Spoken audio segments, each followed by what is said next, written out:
And well, I was like, oh, I have studied English. I know a little bit. How can difficult could be? Okay. And I was half housewife, full time.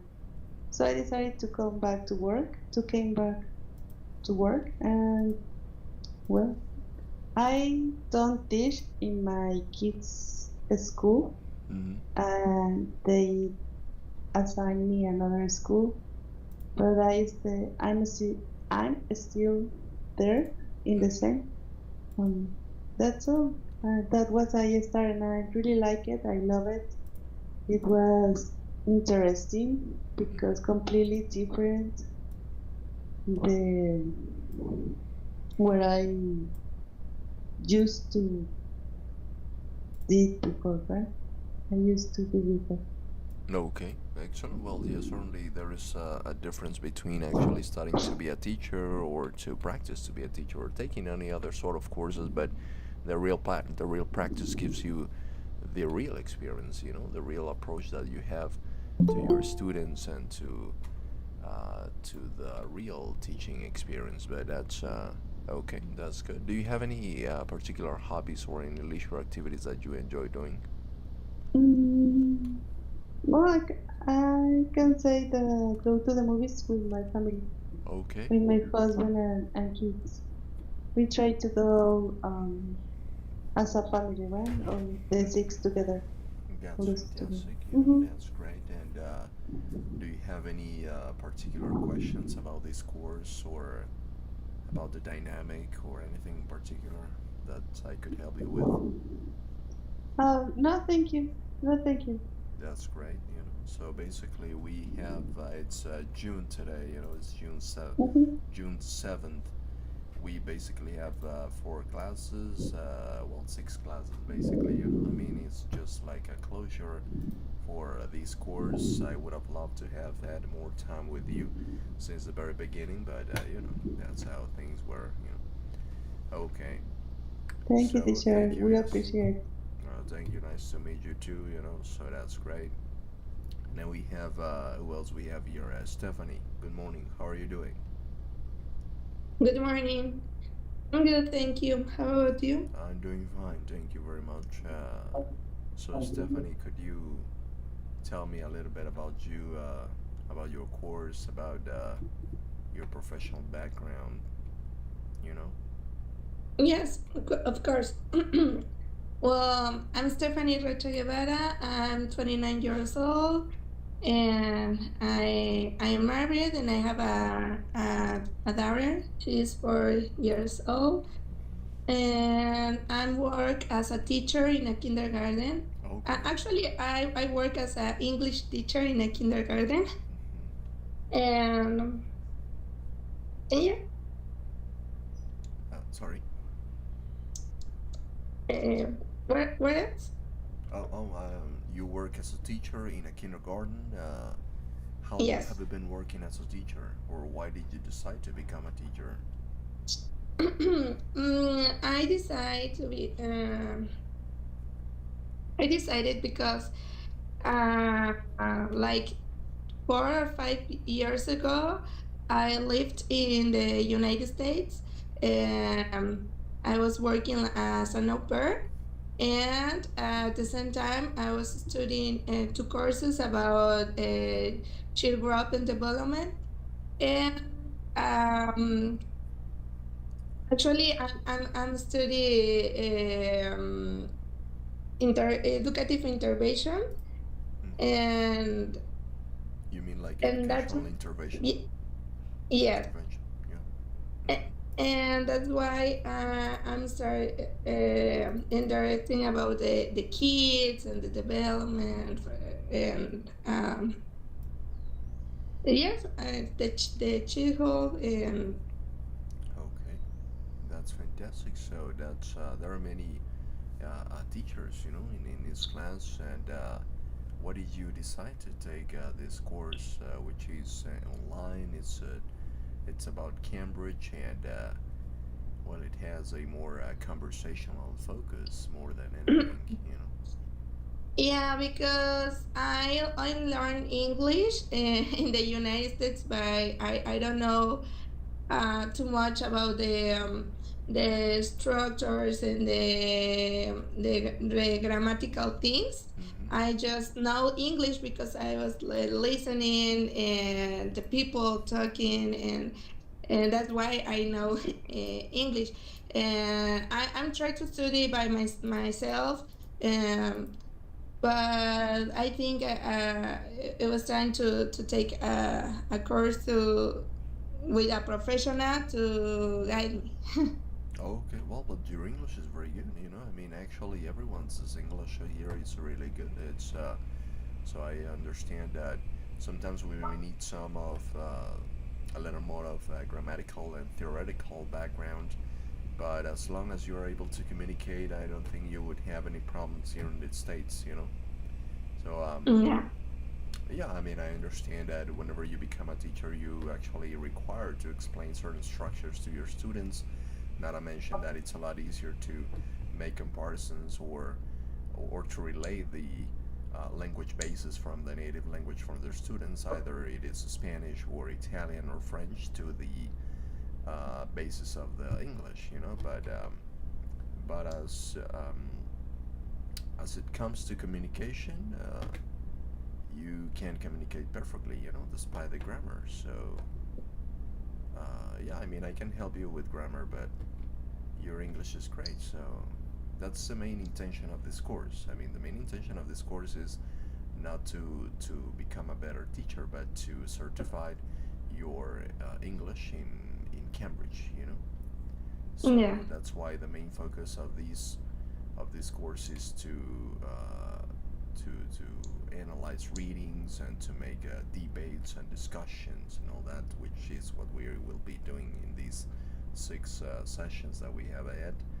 Um, but yeah, I mean, I can help you a little bit with some strategies on how to teach better, or what strategies to use, or what materials to use.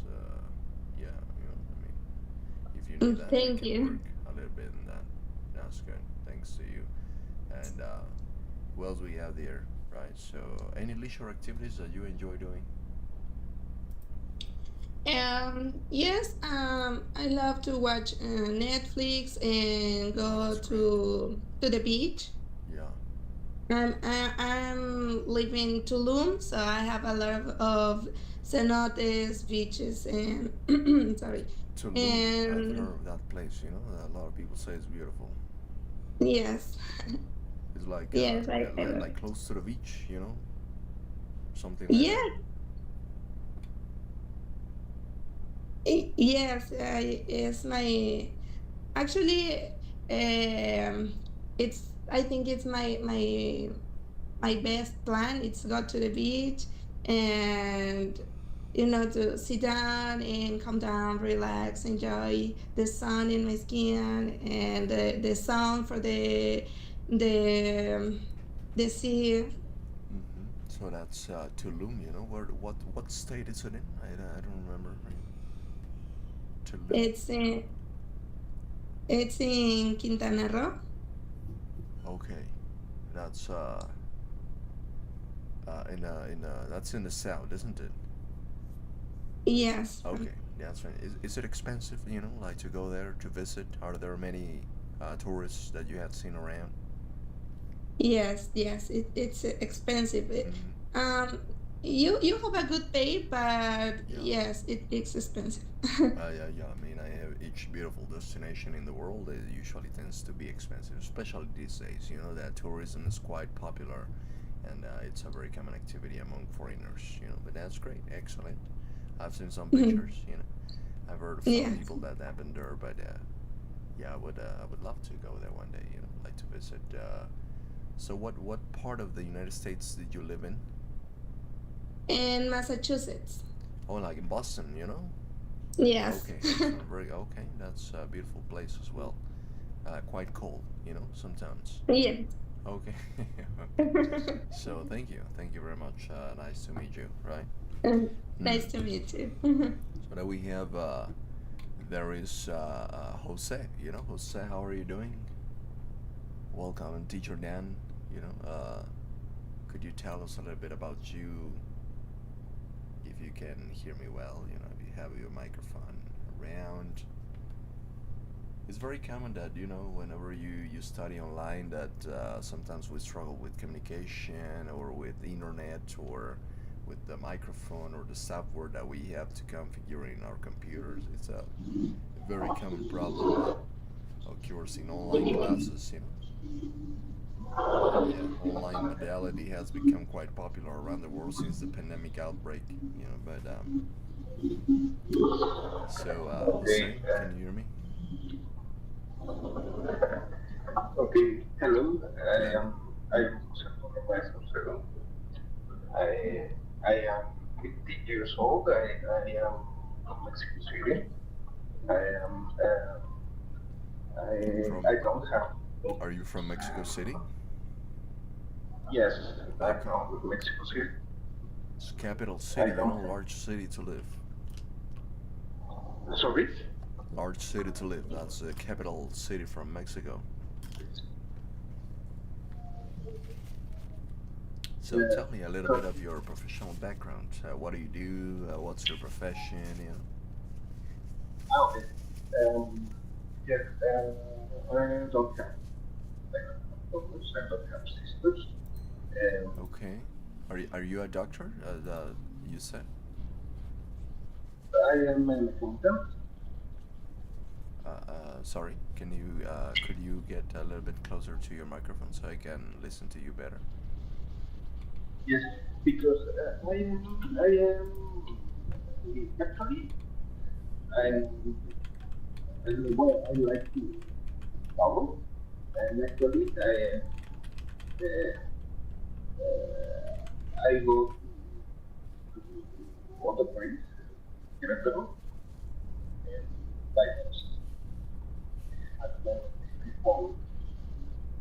Okay. Then Well, in this case, Jose, it would be important that you could get closer a little bit to your microphone because I struggle a little bit with listening to you.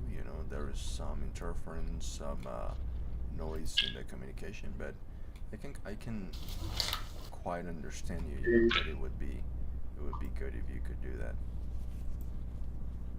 yes, so No worry.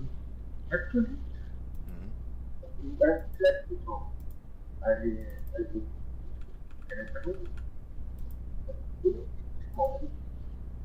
I like to travel and I do actually I go to Querétaro by bus. Then the transmission connection is bad, so it's too bad. Okay. Well, that is a common problem, with internet connection that occurs. But don't worry, that's okay. So thank you, Jose. Nice to meet you. If you have any questions about the course, please let me know. Do you have any questions in particular about the course or about the dynamics or about my strategy or my anything? Mm, oh, I don't have questions. Okay. Excellent. Very good. So thank you. So that's the point. So we have Noemi, Alexandra. How are you doing? Hi, good morning. Good morning. Welcome to the class. Could you tell me a little bit of your background? What's your profession? What do you do? And why did you decide to take this course? Well, I studied Hmm. physics, but So I haven't you mean physics or medicine? physics Oh, physics. Okay. like with maths. So are you? Oh, okay. Excellent. Very good. So are you a kind of like an engineer or something? um, Actually no, but So what is your I profession? haven't my degree yet. Okay. You haven't Um, gotten it. Are you still studying?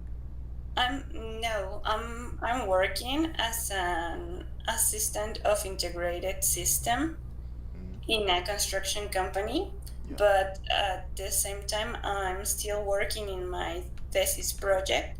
which is about um, a design of organ on a chip, and I'm working on the microfluidic investigation. Yeah. That's And fantastic. I decided to take this course because when I start working in the laboratory where I'm doing my thesis, I think that I would like to apply for a scholarship, for a STEAM scholarship, Mm. maybe in England, Mm-hmm. and I have to improve my skills, and also I have to have something to prove that I I have the level of English that is required for it.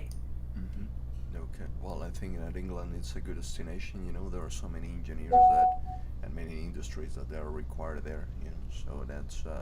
I think that sounds like a good project. How much time have you been studying English? Excuse me, can you repeat the question, please? Yes. How much time have you been studying English? Well, I started taking English classes when I was in primary school, Oh, okay. That's a long but time. it wasn't constant in all that time. Mm-hmm. And I studied in public schools, so sometimes you haven't the same level of your partners, Mm-hmm. and you can go to an accelerated rhythm because you can't leave anybody behind. Okay. Yeah, yeah. I mean, generally in schools you have to follow a program, you know, that you are not commonly allowed so as to get ahead. But yeah, that's how schools tend to be. But you can communicate really well in English, so I don't think that that would be a problem, you know.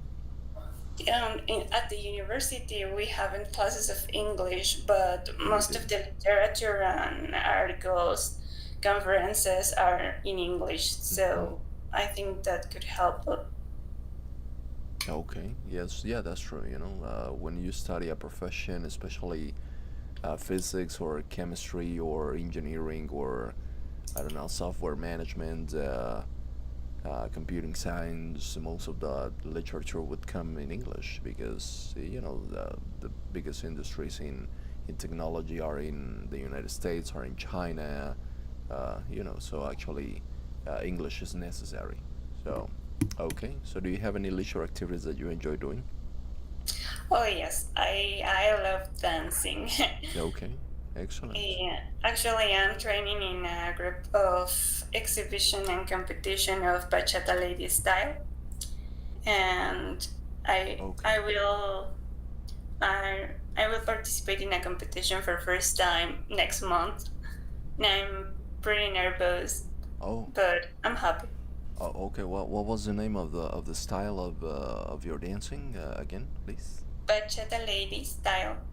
Vachata lady style. Okay, that's I think I've seen a little bit about that. You know, it's a Latin American style, right? Yes. Okay, that sounds great.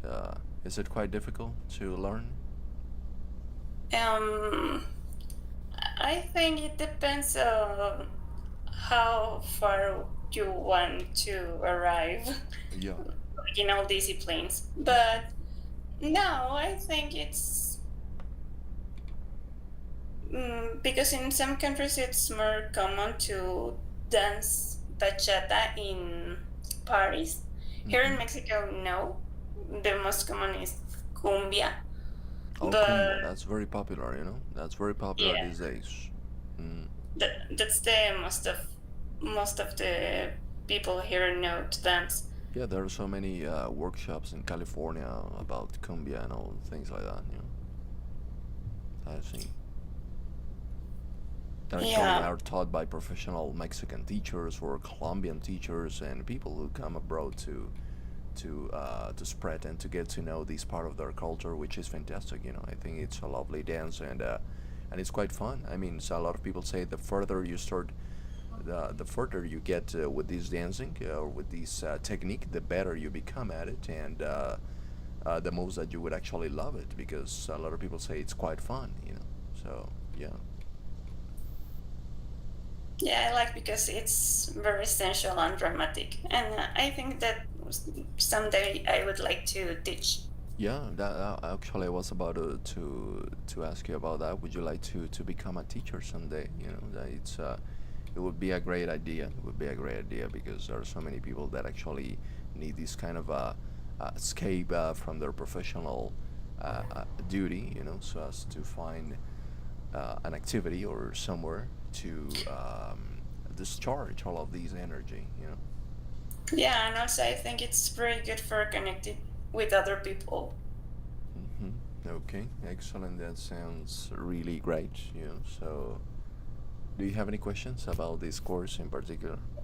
Yeah, well, I don't know how it's going to be this end of the course. If we will follow the same structure as the last teacher, Oh no. if we will continue working with the book, or No, my main focus is completely conversational, you know, completely conversational and reading, because through reading you will be able to learn more vocabulary, and I'm gonna teach you how to interact actively with readings and literature materials so that you can elaborate a little bit more the way in which you express, and and I have my own books and I have my own materials. You know, mm, I'm not so much aware of who was your previous teacher and or where he or she was from. You know, do you know where was she from or he? I think it's good because I think I need more vocabulary and to practice the using connectors to match ideas. Hmm. Yeah, that's connectors are important. You know, where was your previous teacher from? Uh, from Mexico, from I don't remember the state. Okay, okay, excellent, very good. Where are you from? I'm from Ohio. You know, Nice. Sherwood. But I'm currently living in Florida. You know, so it's I mean, it's been a long time since I don't live with my family anymore. You know, but that's quite a story. You know, but great. Yeah, I really enjoy dancing. You know, I really enjoy dancing, and dancing is fantastic. I'm not really good at it, but I've seen many people who are really fond to dancing, and a lot of people love it, and it's quite a fancy activity because it opens up so many opportunities to get to know people or to become a teacher, and certainly dancing it's a great way to transmit or to provide confidence. You know, a lot of people I have seen great changes in people who have started dancing activity, and it's fantastic. You know, it really feels you motivated. It really feels you makes you feel encouraged in general. You know, so that's great. Yeah, in my Yes. case, I love reading. You know, I like to play basketball. I like to walk around, to meet new people, to visit different places. I haven't had much chance to travel around, um, but Latin America is a large environment to know. You know, I mean, there are so many different cultures in Mexico, in Colombia, in what is the other one? Ecuador, Brazil, Argentina. I would like to get to know these places one day. Uh, but yeah, so that's great, excellent. Mm. So who else is there? Thank you, Alexandra. Nice to meet you. Nice to meet you too. That's great.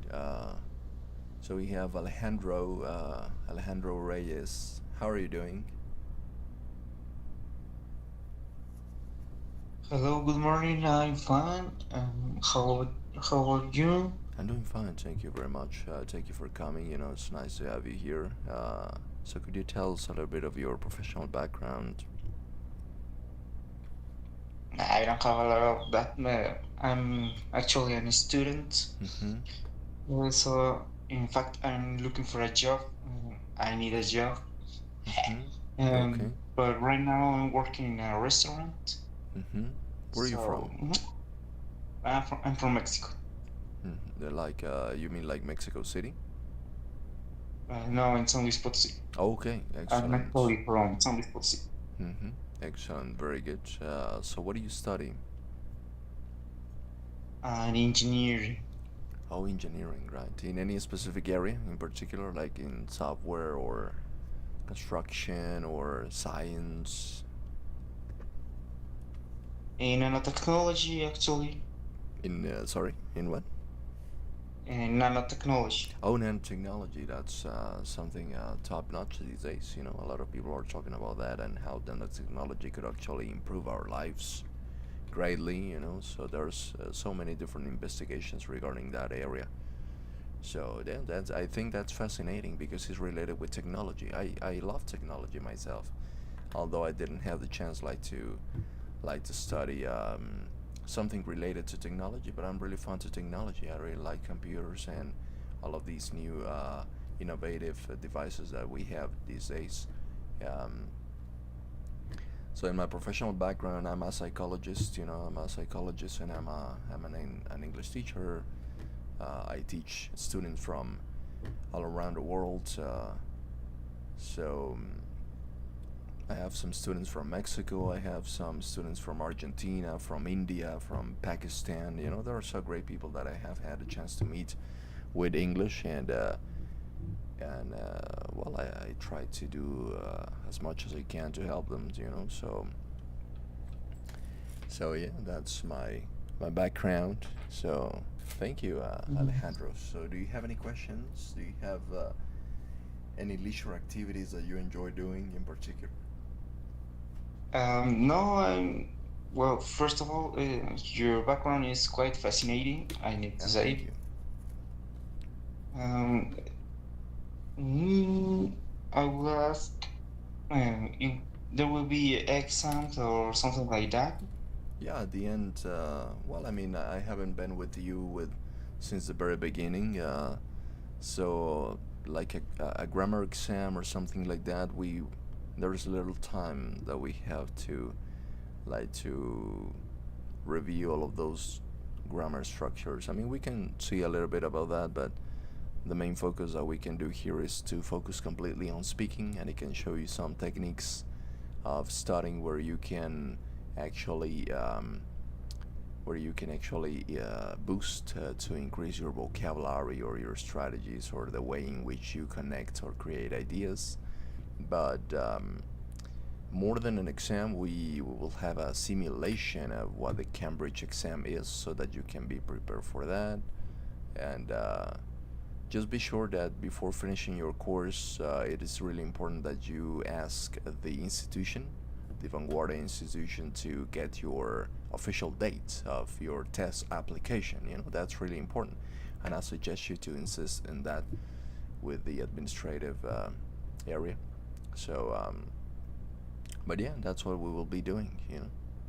If you have any questions regarding any grammatical structure, either the verb to be or the perfect tenses or the conditionals, as basic or as advanced as it would be, you can make your questions freely without any problem, and I would try to help you with that. You know, if there is any topic that you may be struggling with, because sometimes English is so vast and so wide that sometimes we have the necessity to ask for any specific subject that, you know, teacher, I have questions, or I have been struggling with the conditionals or with the causatives or with the subjunctive mood, you know, some of these uh, tricky topics that we have in the English grammar that sometimes are very confusing even for native speakers.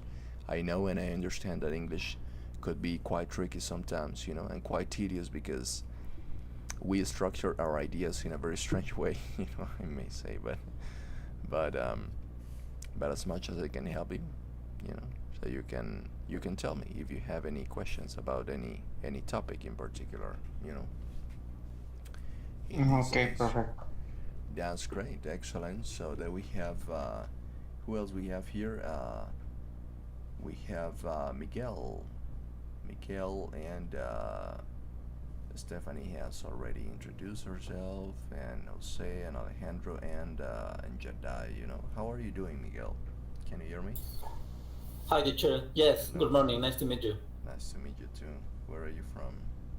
I'm from Mexico City, in the magic town, Xochimilco. Okay, excellent, very good.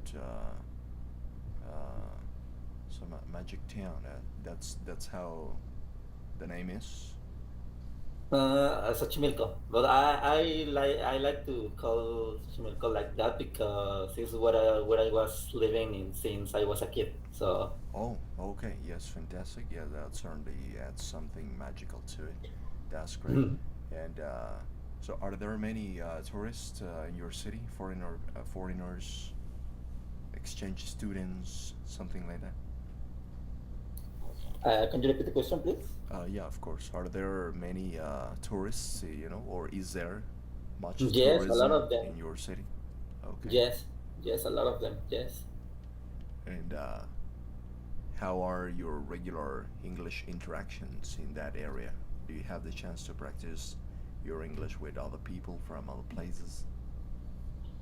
With tourists now, but I don't remember for 3 or 4 months. I'm taking classes in Harmon Hall. Oh, I was in Harmon Hall, Harmon but I Hall. really That's cool. yes, yes, but sometimes it was very hard for me because the classes were for 7 hours in the Saturdays too, and I have adolescent partners, so they were noisy sometimes. So Oh, that's a problem. Yeah, that sometimes they tend to mix the groups, yes, teenagers or children and adults, which, in this case, sometimes is good because you have more ways to interact with different points of view. But yeah, I understand that sometimes could be a little bit messy because, teenagers tend to be quite extroverted, and that could distract other people from the original objective in class. Yeah, that's a very common problem. It happens yes, because everywhere. sometimes they speaking in Spanish, Oh, so yeah. Spanish is complicated. Spanish is quite complicated language. So many conjugations. It's beautiful. It's beautiful. I mean, the sound and the pronunciation. It's quite similar to French. I certainly struggle with French. I'm not good with French because here in the States there are so many schools that actually teach you or prioritize to teach you French because you know that in Canada it's quite necessary, or in some parts in New England and Rhode Island there are some people that speak French, oh, and it's necessary in many aspects, But I always struggle with pronunciation. It's tough. It's tough. yeah, difficult. Yes. Is if so you actually need a good teacher or a lot of dedication with French. If I'm not mistaken, French and Spanish are linked with the same root. Yes. Italian. What's the other one? Portuguese. All of those Latin languages are quite a challenge to practice, but it's useful. Do you like French? Yes, actually, I'm playing a game called Expedition 33. It's Oh, a French game, okay, so it's in English too, but the original idiom is French. fantastic. And I listen in this time. I really like the idiom. Okay, so you mean like a video game? Yes, a video game. Yes. Okay, excellent, very good. Yeah, video games are a great way to improve our English. Yeah, I always recommend that to my students. Video games, encyclopedias, audiobooks, lectures, readings, conferences, podcasts. All of those materials are quite useful so as to improve our vocabulary and the way in which we interact naturally, and certainly the way in which we understand the grammatical structures in a more intuitive way, more than only focus on grammar, you know. So Yes, yes, it's the reason that I want to learn English because yeah. when I was a kid, Hmm. all the games were in English, so I Yeah. didn't understand nothing, Okay. and I need to take a dictionary or something to know how the game was. Hmm. Okay. So Fantastic. the main reason, and the other reason is for my work. Okay, that sounds great. You know, so yeah, but I think that your English is fantastic. You know, you don't have any problems at Oh, thank you, communicating. teacher. Yeah. So that's yeah. I mean the time with I mean the situation with improving the English and the structure that we use in that comes with time. You know, that comes with time, and most importantly with experience. As much as you interact with foreigners or as many times as you go to other countries to visit, the more natural and the more confident that you will feel with your language. You know, Yeah, yeah, would you like to visit France one day? yeah. It's a beautiful One day, country. Yeah, one day. it's a beautiful country. I have heard. Have you ever been to other countries? No, no, no, Not no. yet. Okay. I want to visit the United States, Yeah. but France could be one of them. Okay. Excellent. Very good. Well, in my case, I haven't had the chance to go to other countries, but well, I'm planning to go to Algeria. You know, in a couple years. So I'm really attracted by African culture, and you know, there's a great culture. It's a whole different world. You know, so I'm planning to go there one day.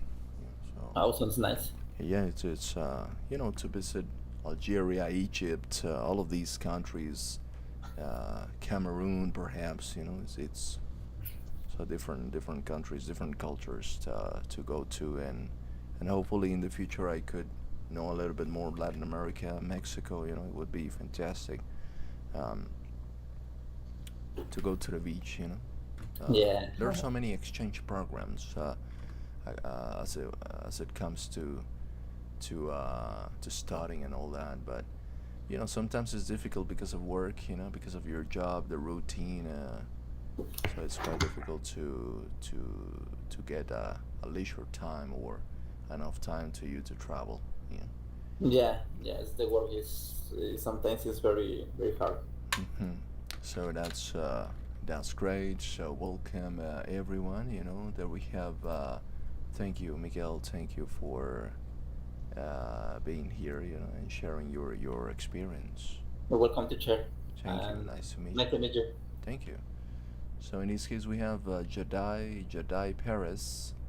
How are you doing, Jedi? Is that is that how your name is spelled, Jedi? Yes, teacher. Okay. Good morning. Good morning. How are you doing? I am fine. Okay. Thanks. If I'm not mistaken, you were with me in another class, weren't you?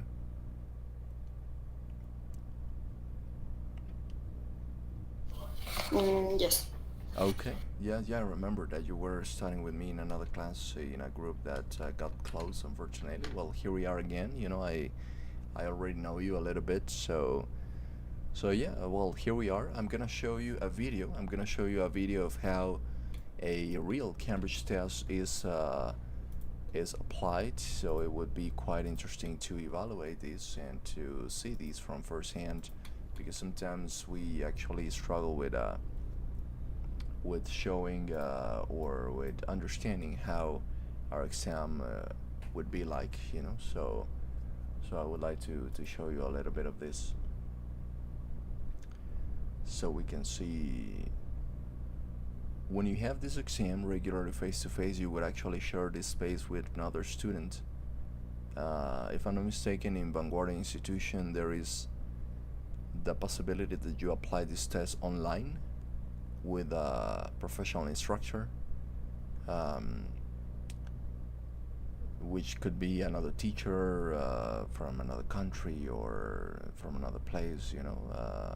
Certainly not me, you know. I only teach the course. I support the students in this process, but there are some certified English Cambridge teachers that provide these exams,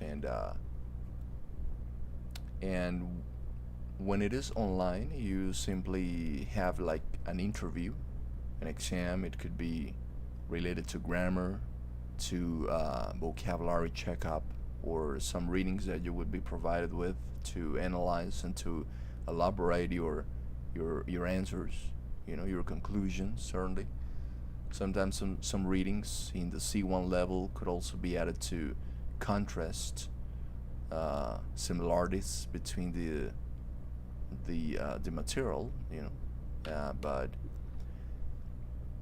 But yeah, online it's really individual, you know. It's personalized, but in this case I'm gonna show you a little bit of the dynamic of how it is a real Cambridge test in a real meeting, in a real session. So let's check it out.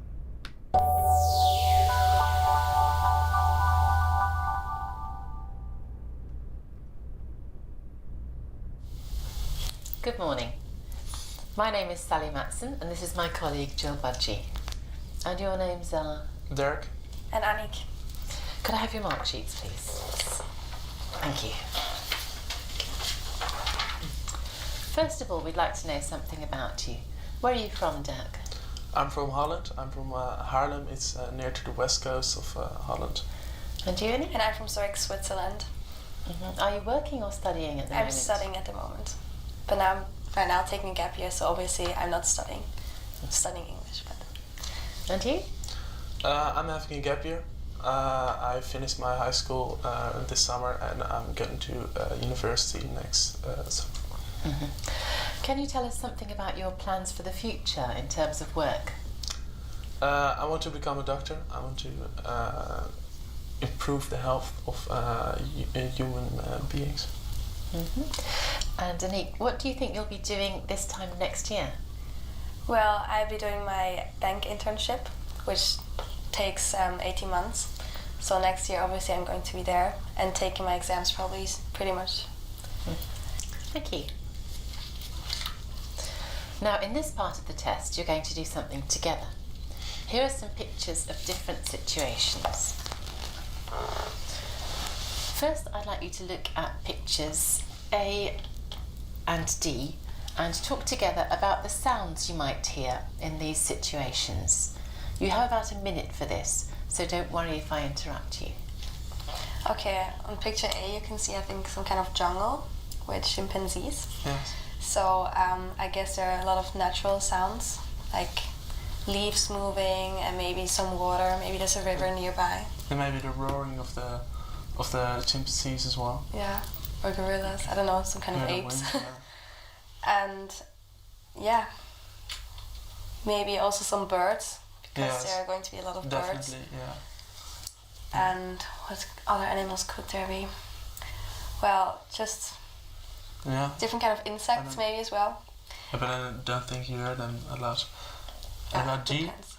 I think the splashing of the water, definitely of the sea. I mean the sound of the rolling plastic objects. Yeah, but I don't think you hear any people because it doesn't No. look so nice there. So I think it's going to be pretty Yes. much silent there. Thank you. Now look at all the pictures. I'd like you to imagine that an environmental organisation is planning a poster campaign to raise public awareness of environmental issues. Talk together about the environmental issues suggested by these images. Then decide on an image for the poster which would be most effective in raising public awareness. You have about 3 minutes to talk about this. I think the environmental issue in the first photograph is about the extinction of Animals. animals. Lots of Yes, species. yes, Yeah, but you cannot really see that they're not doing well. It looks like a yeah, typical calendar picture, or yeah, it doesn't definitely. look too bad. So I don't think this is a suitable picture. They're It should having the good life in there. Yeah, It seems like. they look happy with Yeah. the baby on the back. And Yes. What do you think about B? B, I also don't think it's that suitable for the campaign because I don't think it makes a big change for the awareness of the people if they see the picture, because they probably won't connect it to pollution or deforestation or anything.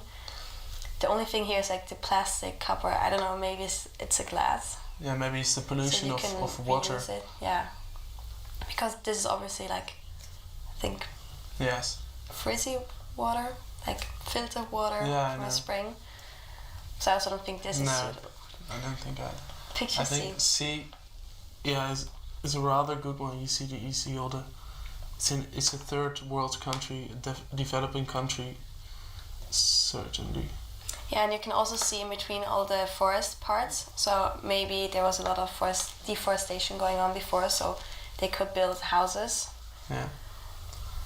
So this would be, I think, one of the better pictures for the Yes, campaign, because you definitely. can see that there's been some deforestation. Yes. I think And these probably are also good. then loss of species, because the animals don't have their normal habitats anymore. Because all the trees. Yeah, Yeah, they cut down all the trees. I think D is a good one as well. yeah, I agree.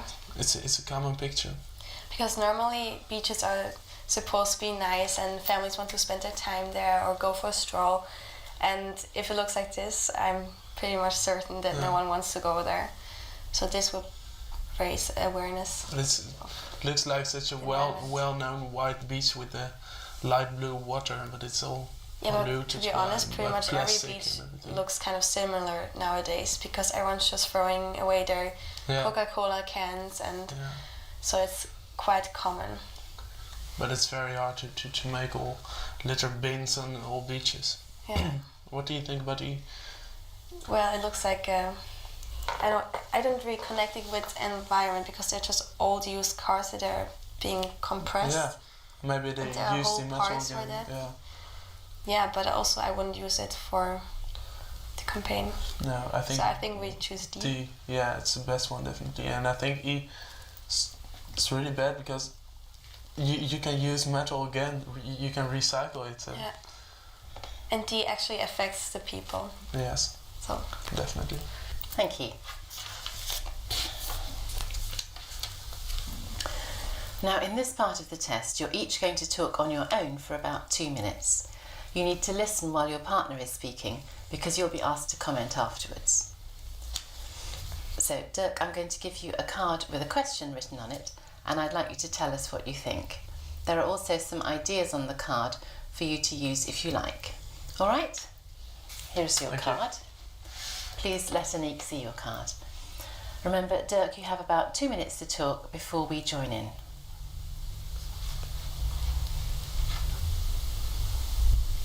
How important is it to make long-term plans? I think in personal life it's quite important to make long-term plans, because you're able to know what you want to become when you're old, and what you want to earn for money, and what you want to do for the community, for your country. I think in talking in shorter terms, it's good to know what you want to do this year. It's long term as well, but it's a shorter term. In work, school, it's really for yourself important to know what you want to do after school, so you have good grades in certain subjects. So that you will be able to show other people after school that you like the things that you're good in. In government, it is of course very important to make long-term plans. If we look at the whole Euro crisis, now they all didn't make such good plans to see if the credibility of the countries was right before they entered the euro. So it's really important to look to certain aspects in part of the community in government. Thank you. Why do some people prefer not to plan ahead? Well, some people want to be spontaneous, and I also think that's actually a quite good idea to sometimes just say, let's pack a suitcase with, let's say, a bikini and some trousers, and then let's just go to the airport and just pick one flight wherever it takes us. So I think this is also quite good. But I think when it comes to important things like planning a family, it's very important that you plan ahead to have a good job so you're financially stable. So it depends. You cannot always be spontaneous. Okay, so in this case we have this first part of the conversation, the interactions that we have. We're about to lose the link right now because the link is scheduled to last 1 hour, but I'm gonna send you a second link so that we can continue watching this. But as you can see, these are very interesting interactions that we have here, and the main focus of this is to provide your partner with key questions so as for him or for her to continue the conversation, and eventually that enhances the conversation, enhances the interactions that you would commonly have here. Oh, sorry about that. Let me check what's going on here. Let's check it out. Here we are. Sorry there.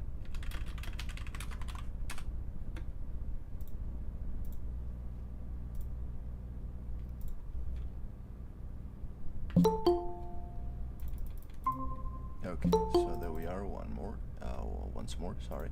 So yeah, this is the common situation with Google Meet. As it is a free service.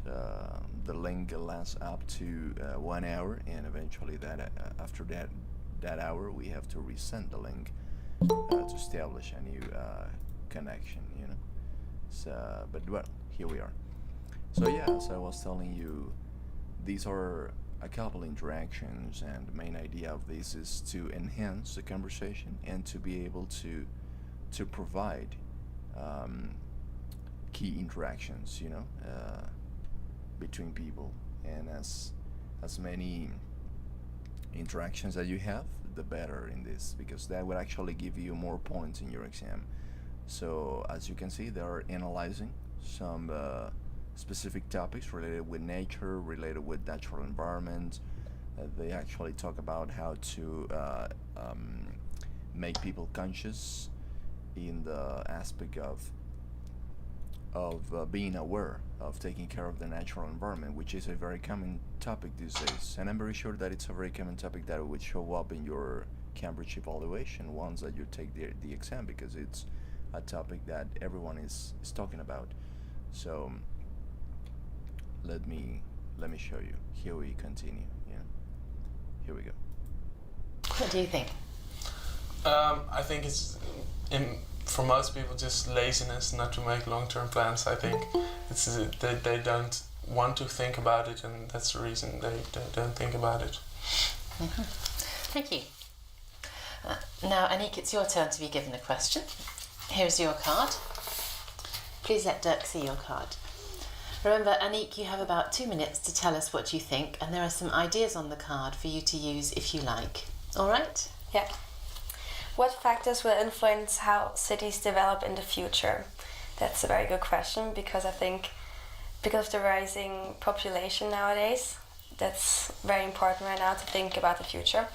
So when it comes to population, we can definitely see that there's going to be more people in one city, so probably they have to build more houses, higher houses, build more skyscrapers. People are going to live in much smaller spaces, and also I think the living standard is going to get a bit down, because you probably won't be able to have a garden and your own house. You will just share a small flat, probably in the big cities. Also, you have to deforest forests in order to make space for buildings. So I think the cities are just going to get more packed with buildings and the nature or the sceneries are going to suffer from that. And financially, well, they could develop in different ways. I think everything is getting more expensive every day because the resources are getting rarer. And yeah, I think also the price of water is going to raise, and energy and the fuel, obviously. And yeah, just like things like petrol. And climate, well, we're experiencing global climate changes, global warming. But I think not every city is affected so far. So probably in the jungles or like rainforests, the seasons are not really going to change because they're always at the equator. But other cities, like, not really cities, but let's say the Antarctica, I think all the ice shelves are going to melt at some point, and then just the animals are going to suffer, and also the people there. Thank you. Is it important to preserve old buildings in cities? I think so, because if you want to have the old scenery that we had in the early days, many people used to are usually looking back to the good life. Many old people, and I think it's really good to preserve those buildings, to have the old scenery in the cities. What do you think? I agree, but I also think that they're a very important part of the culture of the city. So let's look at England. If I think of England, I always think automatically of red brick buildings and very charming small houses. So if we wouldn't have them in a few years anymore, I don't think England would have any charm left. So it's all about the flair, and I think you really should preserve them. Thank you. Now, to finish the test, we're going to talk about the future in general. Do you think newspapers and books have a future? Yes, I think so. Some people say that the internet is going to take over everything, and that you're going to read all the articles now on the iPads, on e-booklets, or what are they called? Kindle, exactly. But I think it's still nice to have an actual newspaper in your hand, a physical one that you can touch, and just also the smell of the paper. So yeah, and I think the sound of flipping a page is so good, and most people don't like it to read from a screen because their eyes get tired. But I think it's much better to read from a paper. It's more quiet, more just relaxing for your eyes. Yeah.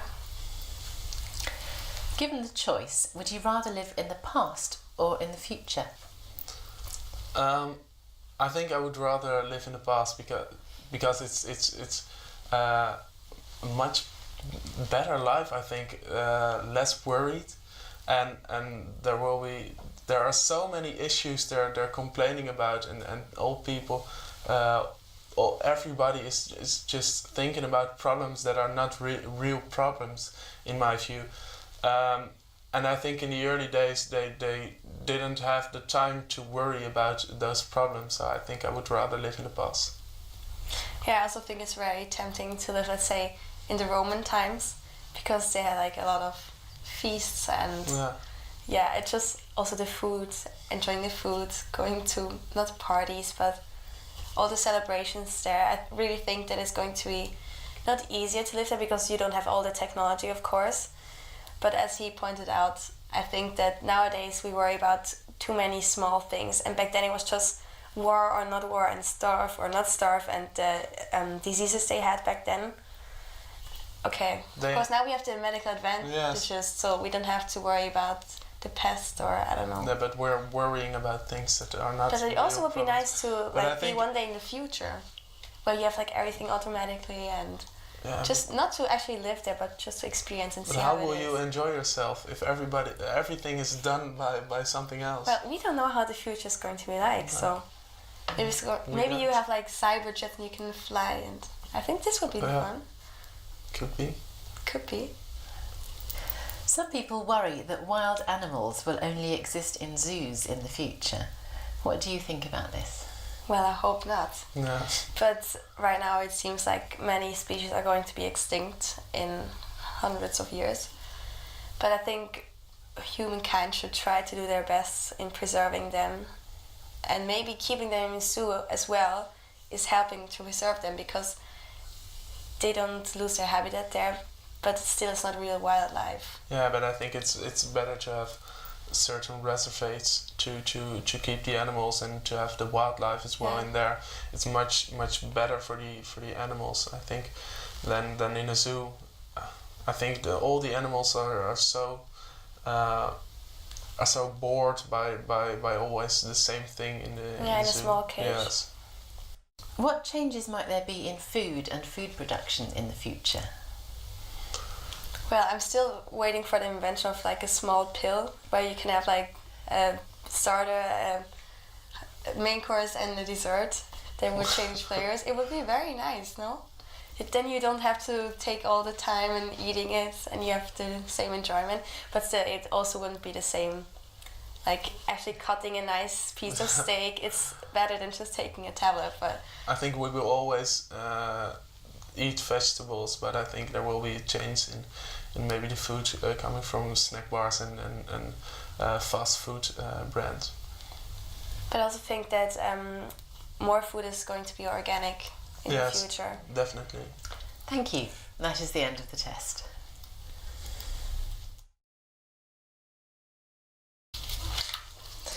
Now, in this part of the test, you're going to do something together. Here are some pictures of different situations. First, I'd like you to look at pictures A and D and talk together about the sounds you might hear in these situations. You have about a minute for this, so don't worry if I interrupt you. Okay, on picture A you can see, I think, some kind of jungle with chimpanzees. Yes. So I guess there are a lot of natural sounds, like leaves moving and maybe some water, maybe there's a river nearby. And maybe the roaring of the chimpanzees as well. Yeah, or gorillas, I don't know, some kind of Yeah, apes. yeah. And yeah, maybe also some birds, because Yes, there are going to be a lot of definitely, birds. yeah. And what other animals could there be? Well, just Yeah. different kind of insects maybe as well. Yeah, but I don't think you hear them a lot. And about D, Depends. I think the splashing of the water, definitely, of the sea. I mean, the sound of the rolling plastic objects. Yeah, but I don't think you hear any people because it doesn't No. look so nice there. So I think it's going to be pretty Yes. much silent there. Thank you. Now look at all the pictures.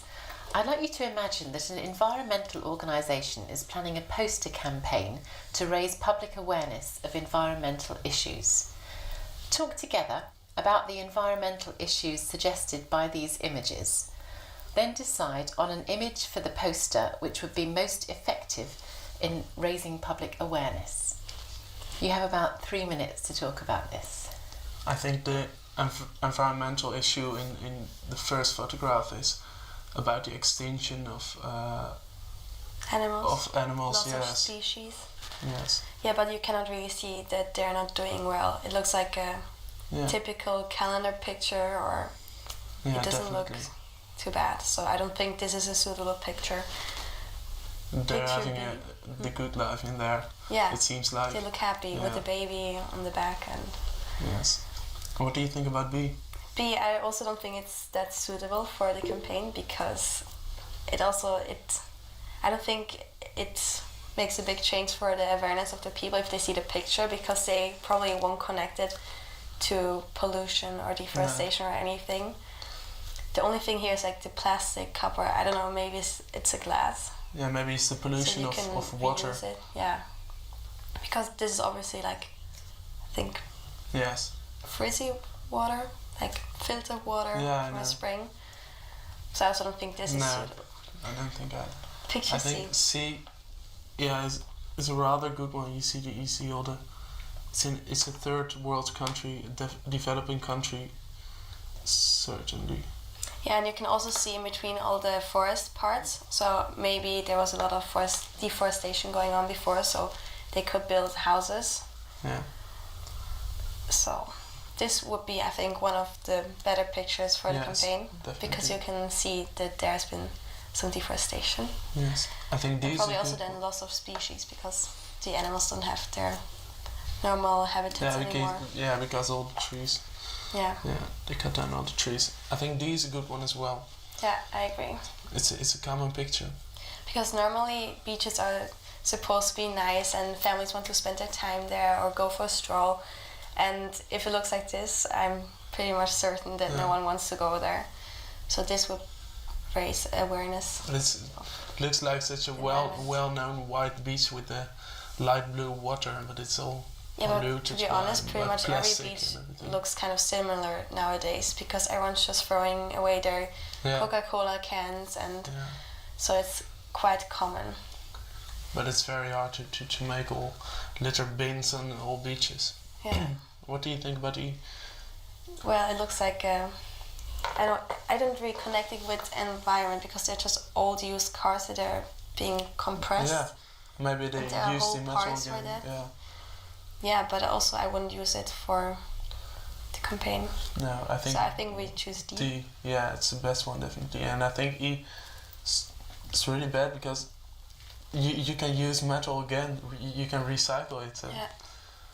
And D actually affects the people. Yes, So definitely. Thank you. Now, in this part of the test, you're each going to talk on your own for about 2 minutes. You need to listen while your partner is speaking, because you'll be asked to comment afterwards. So, Dirk, I'm going to give you a card with a question written on it, and I'd like you to tell us what you think. There are also some ideas on the card for you to use if you like. All right? Here's your Thank you. card. Please let Anique see your card. Remember, Dirk, you have about 2 minutes to talk before we join in.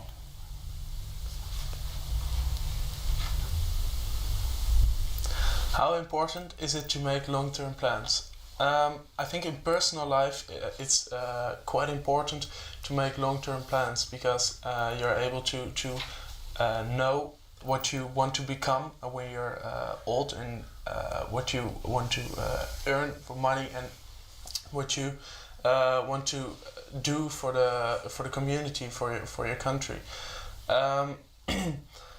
I think in talking in shorter terms, it's good to know what you want to do this year. It's long term as well, but it's a shorter term.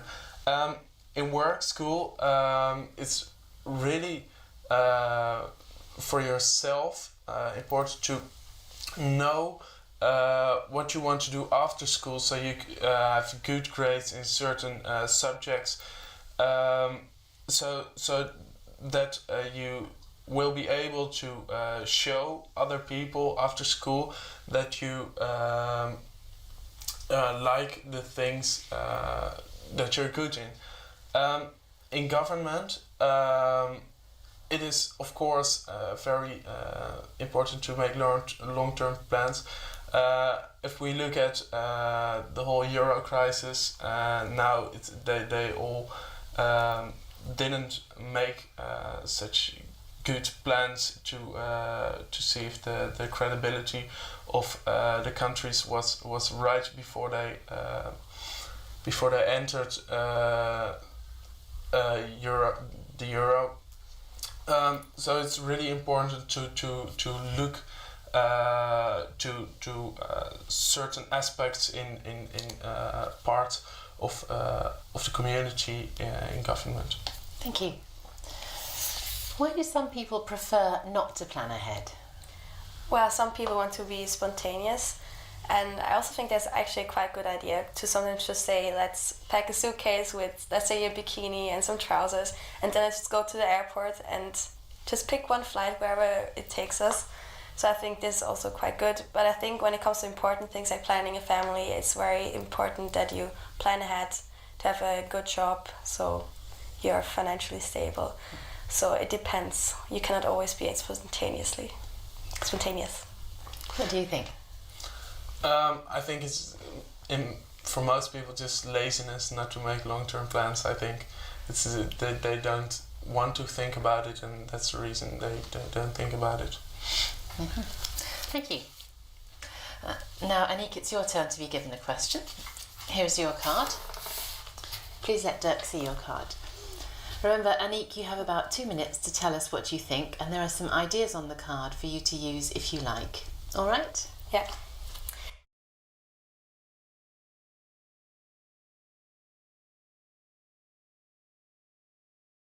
You know that I play this part with the subtitles so that for you to see that the type of interactions that they're using, you know.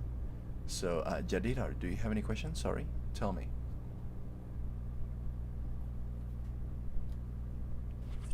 Oh no, Mr. I was wondering why we were watching, I'm sorry, the video again. I didn't realize about the subtitles. Well, I I'm actually sorry. I play this part with subtitles, you know, because I really wanted that you see this part of the interaction where they're shown with the pictures, especially these two parts, you know, where the examiner, we have the talking section, and we have the picture section. So when you're shown with the pictures, you have to be prepared, because this is something that you will experience in your exam. They're gonna show you a couple pictures of random topics. In this case, the pictures that were shown were basically taken from from a book.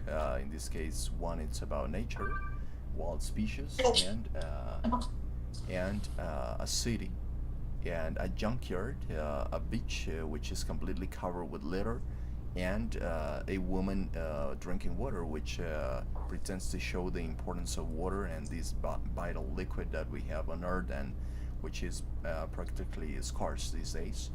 And you have to be prepared. You have to do your research.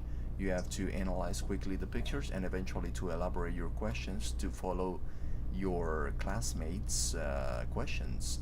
In this case, that you are going to have the online test, you may not have another person by your side, so you would have to elaborate everything on your own, based on questions that the examiner will provide you. You know, Okay. and you will have a conversation with him or with her. So, but this part is really important. This part is really important because the pictures that are shown here are not going to be the same to the ones that you will be exposed to. You know, I mean, the pictures that will be shown to you are going to be completely random. So, what are the most common topics that we have these days? We have global warming, Technology. you know, global warming. What else? Technology. Technology. I. Yes, right.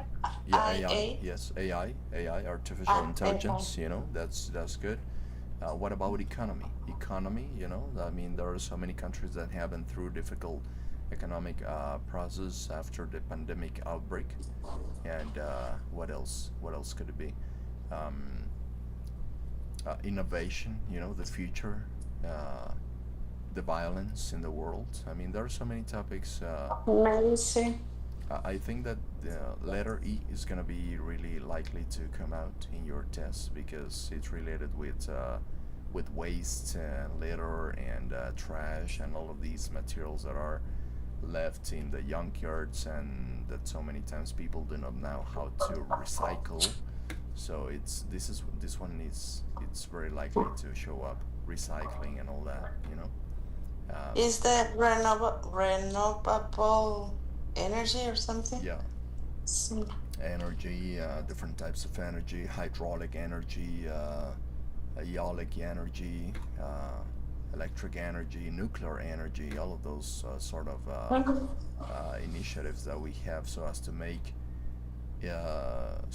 our future brighter or better. You know, immigration. That's another popular topic. You know,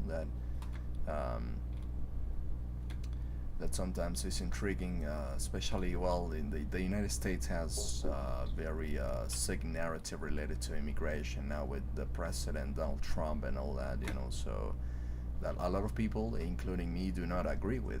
Because the United States has always been a country where all the people is welcome and able to enter, and there's a lot of people living in the United States from different countries, hardworking people that came from Latin America, from Russia, from Ukraine, from the Balkanic countries, and for some reason, this president is taking a very violent narrative with foreigners, without considering that foreigners have been a key part for the United States to be a good country. So I don't understand his points of view,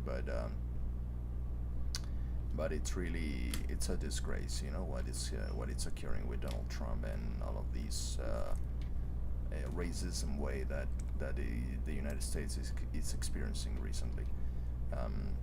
It's not that common what you see on the streets to what you would actually see from the news, but still it's a very negative image that the United States is having before the world. So that's another common topic that could come out. So in this case, I would like to know, what do you think about this video? What interactions did you notice? What actually caught your attention? Alexandra, what do you think? I think that, for example, in the part of the conversation, the girl has the lead of the conversation, and sometimes the other guy just say, yeah. That's a very important point. That's a very important point, Alexandra, because whenever you have these type of exams with classmates and you only answer yes, no, I don't know, I'm not sure, that would actually take valuable points from your final evaluation. For that reason, it is really important for you to be able to elaborate properly, to be able to interact consequently, because otherwise it could be a problem in your final evaluation. So in this case, we can perfectly notice that what was his name, Derek? Derek was struggling with these questions, and at the moment of analyzing, perhaps because he's from the Netherlands. He mentioned that he's from Holland, so he's from the Netherlands. He's Dutch. English is not his native language, so he may need to study a little bit more. But other than that, that's a very good observation, Alexandra, right? So the best strategy here is to practice beforehand. Before you actually have your Cambridge exam, it's really important to practice conversations. If you don't have anyone to practice with, you can write, and I'm gonna show you something. For example, let me show you here an article. In the meantime, Maria, what about you? What did you see here? I personally like this when you put the subtitles, because some words who I missed, I understand better when I was listening and reading.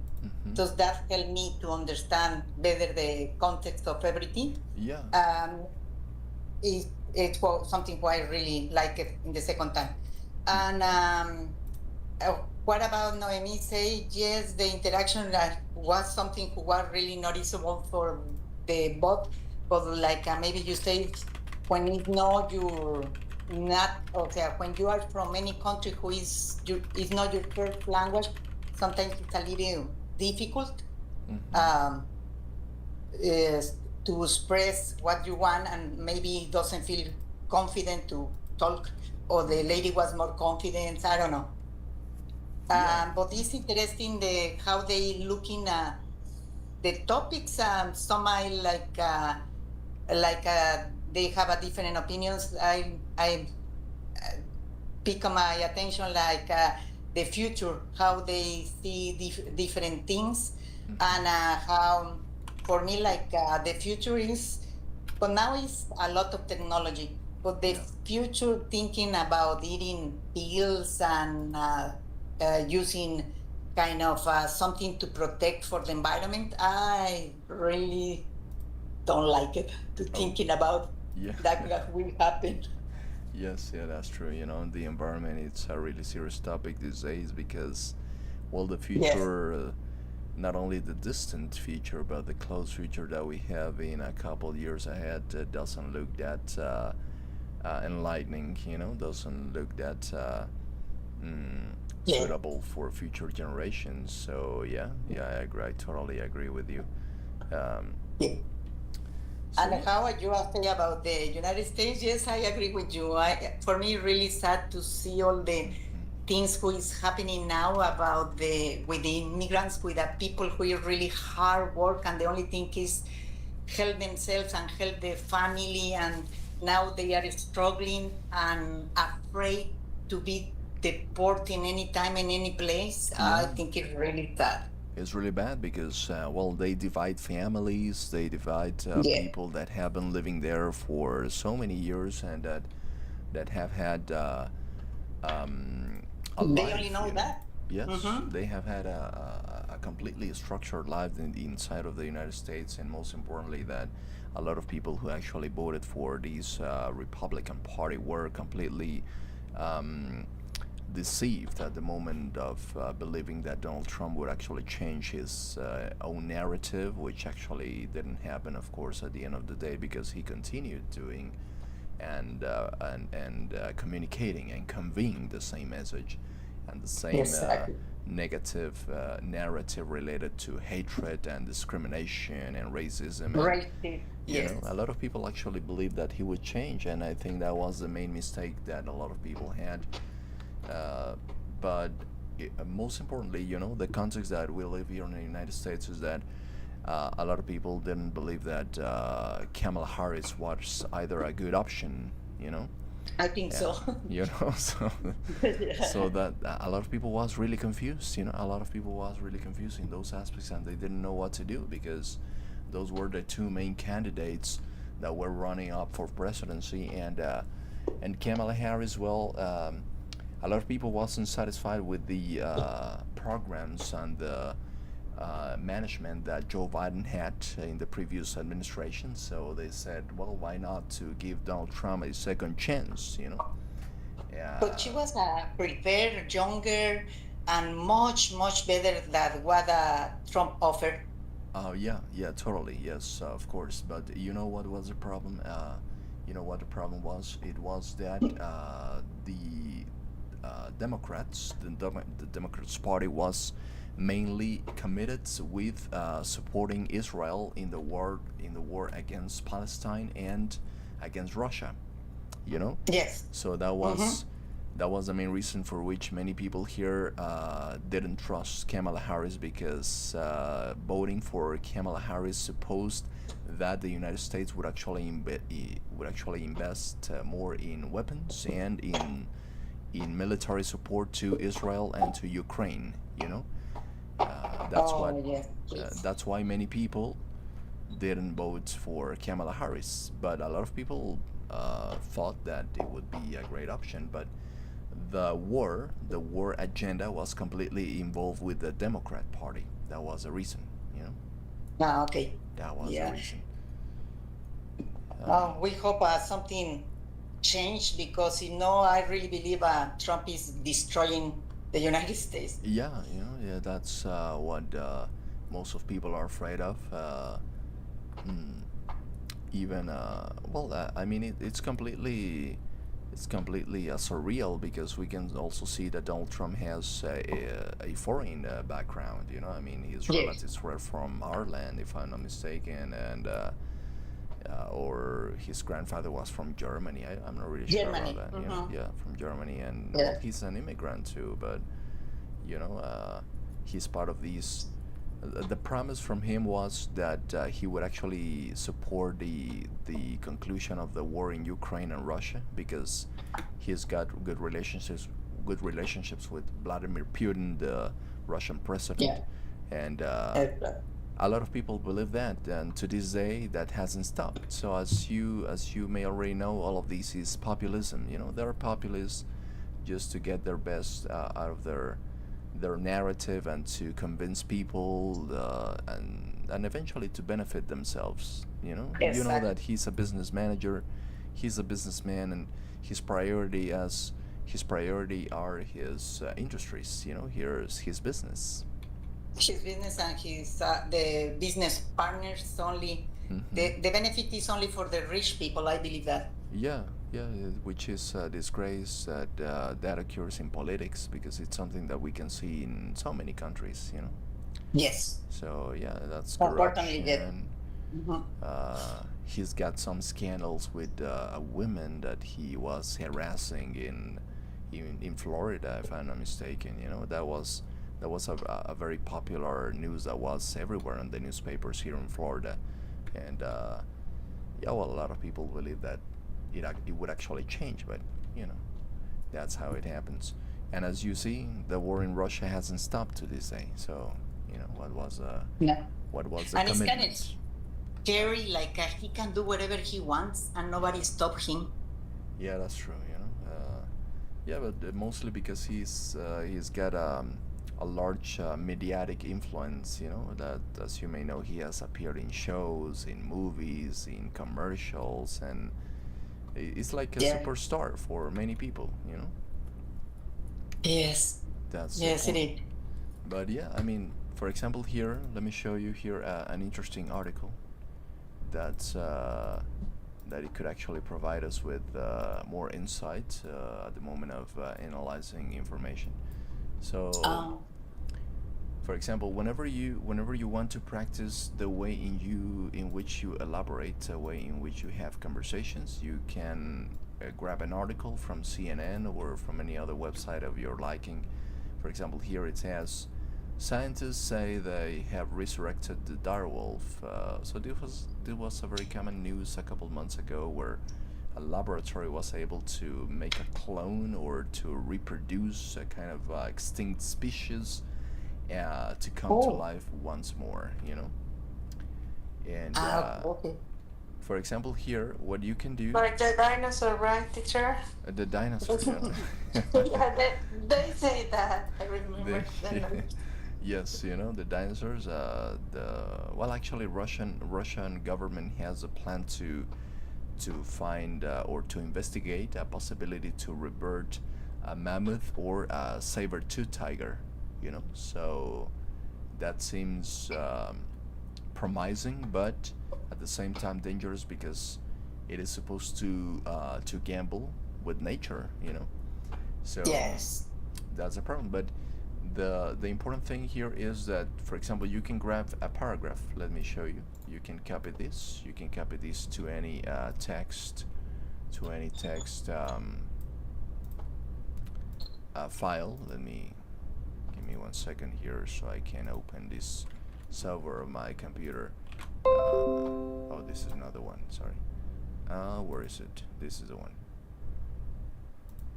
Okay. So, for example, here, announce daily. Where is it? Give me 1 second.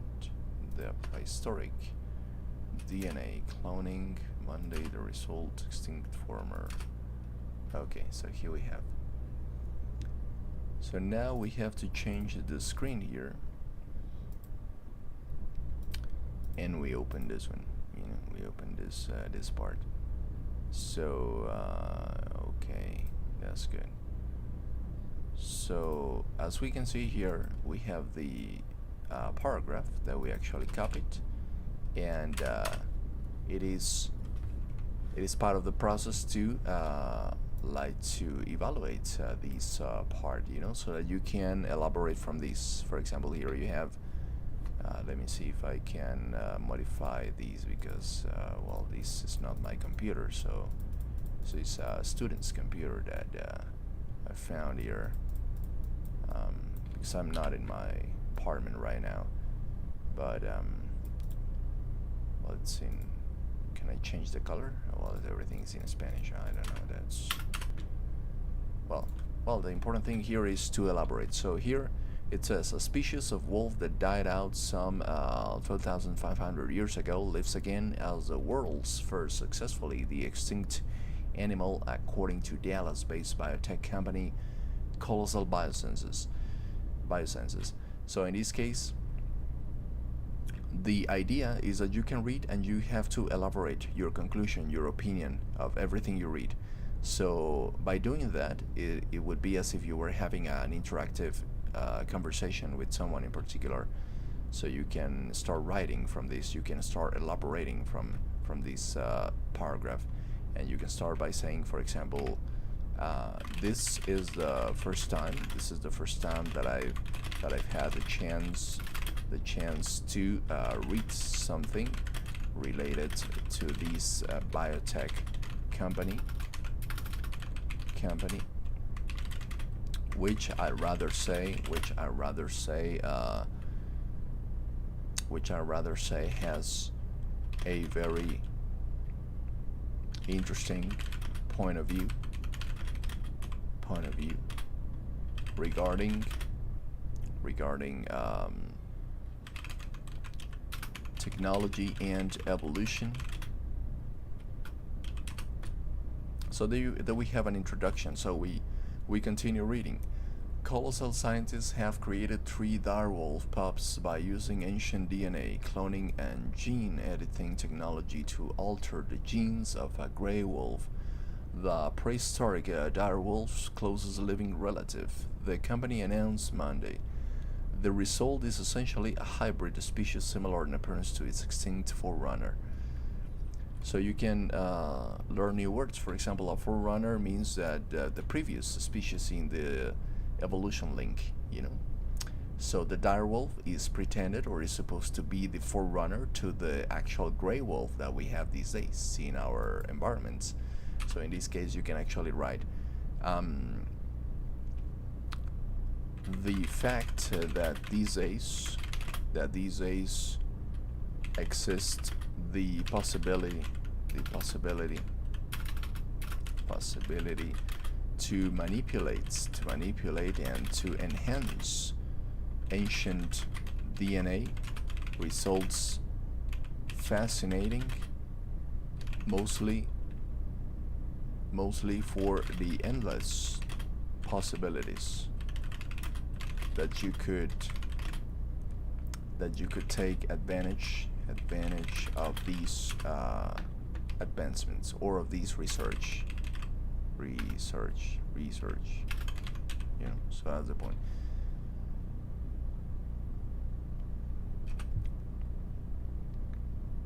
According to this, it would be possible.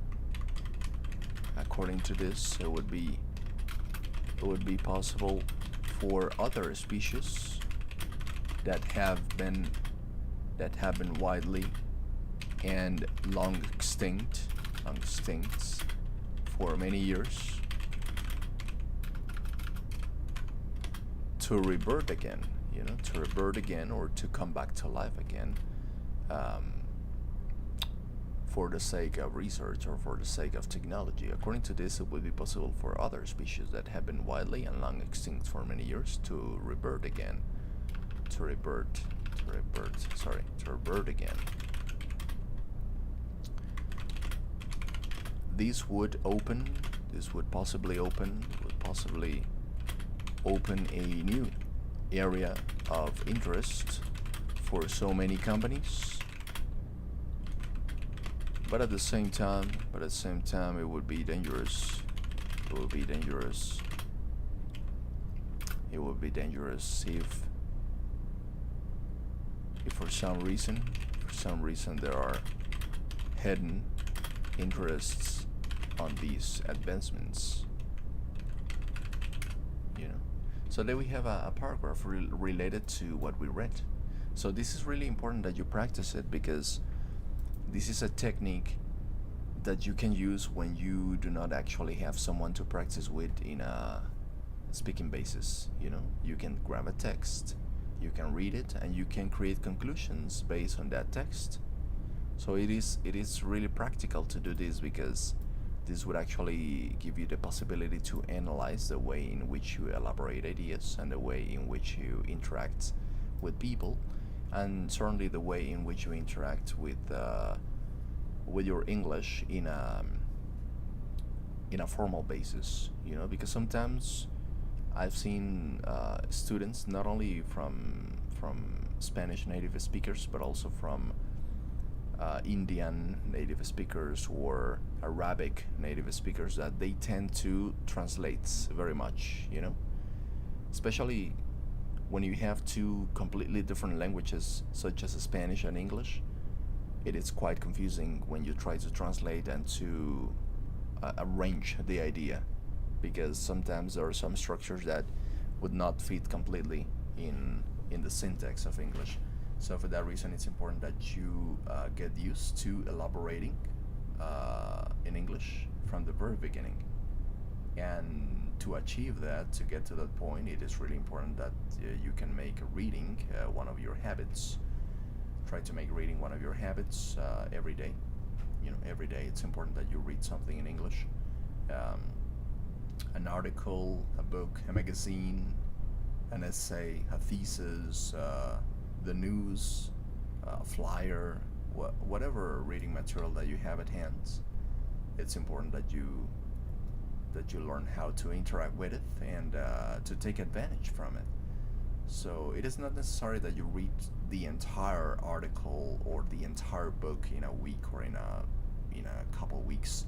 Not really, but the important thing of this is that you keep constant at reading and writing your opinion.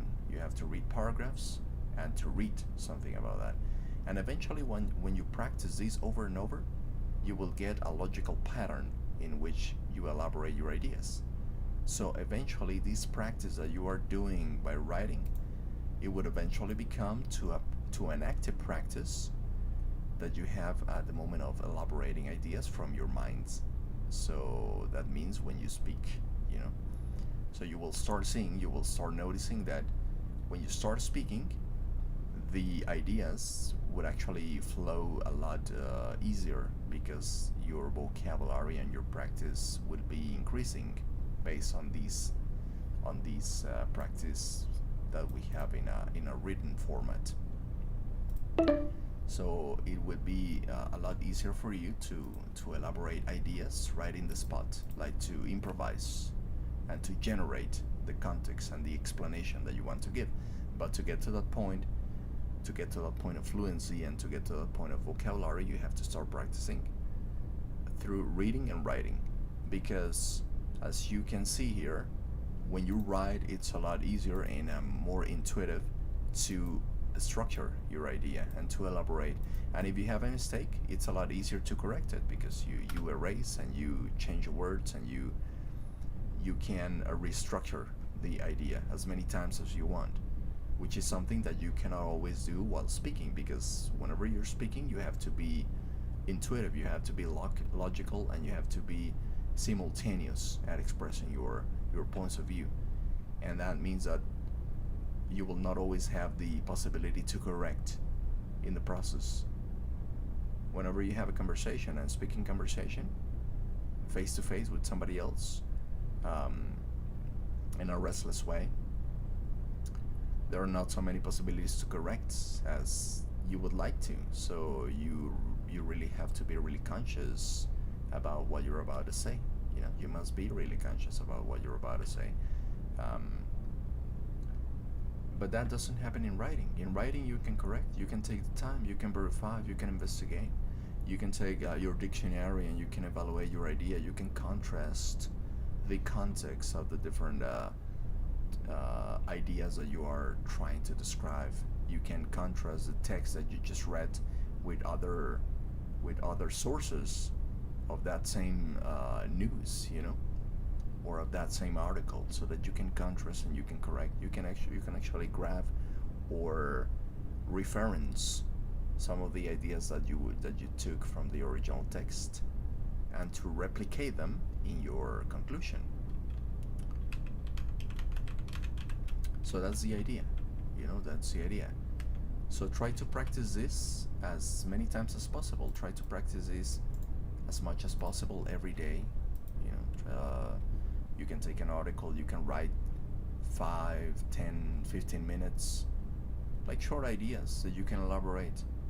you can also have a personal diary. So with a personal diary, you would be constantly writing about your daily experiences or about the things that you would actually see on the streets, or if you had a good day, if you had a bad day. Try to write about everything. Try to make a habit by doing that, and you will see that it would become a lot easier to improve these aspects. So for example, let me show you here another example with this paragraph where it says the direwolf. This is the technical name, a Notion Diaries, which was inspiration for the fearsome canine feature in the HBO TV series Game of Thrones, was a top predator that once roamed North America. HBO shares parent company Warner Bros. Discovery with CNN. Direwolves were larger in size than gray wolves and had a slightly wider heads, light thick fur, and a stronger jaw, the company said. So this is a very simple one to use because it is talking about a series, a reference that we have here. So for example, I could write here, for example, let's say, actually I'm a great fan of Game of Thrones series, and now that I recall that this direwolf shows up in different chapters, and I remember that the first time that I got to see these extinct species in the series, I thought that it looked beautiful and impressive. I thought that it looked beautiful and impressive. And for some reason, now that this animal has come back to life, it's quite fascinating. It's quite fascinating because due to the facts, or because due to the fact that it opens up many possibilities for other species to exist in the future. Furthermore, it would be fascinating to get to the point where we could see a dinosaur in real life. Where we could see a dinosaur in real life. So as you can see, you don't have to be like very technical or excessively sophisticated in your language with so much vocabulary to express your ideas, but you just simply have to take the resources that you have at hand and to use them, and to be able to use them with the descriptions that you're reading, and that's what we have here. So it's really important that you practice this. What do you think?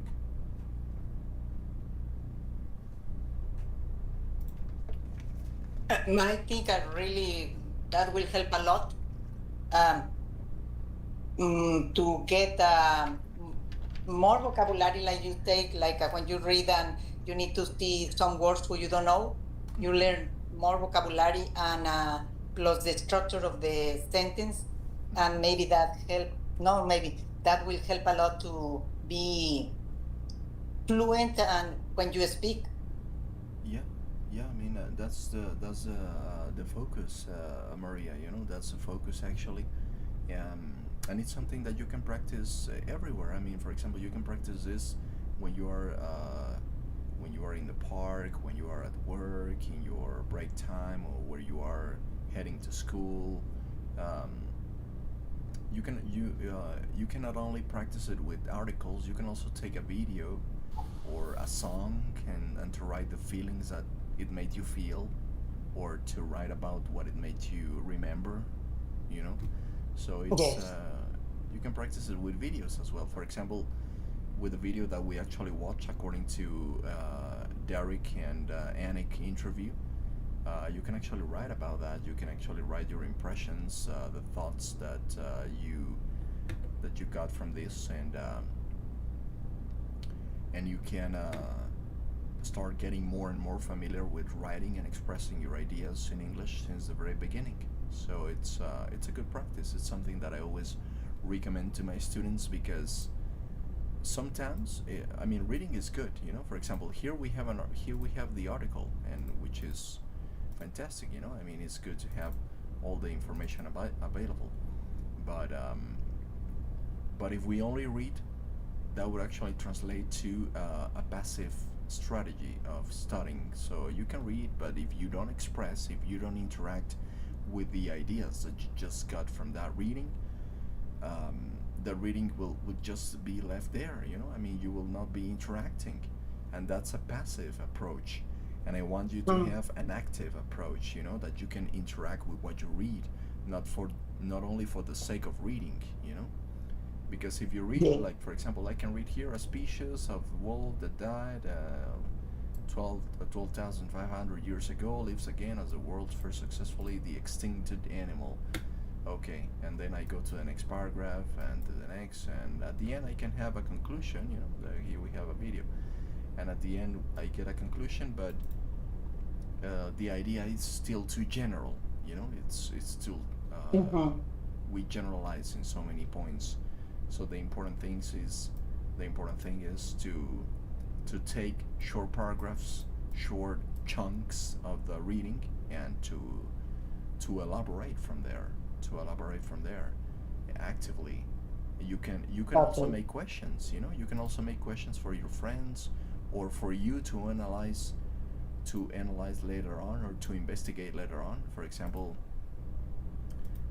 here I could make some extra questions, you know, like you can elaborate. For example, extra questions to enhance my investigation or my research regarding this direwolf topic. So I could say, for example, what are the possible consequences that bringing back to life these extinct species.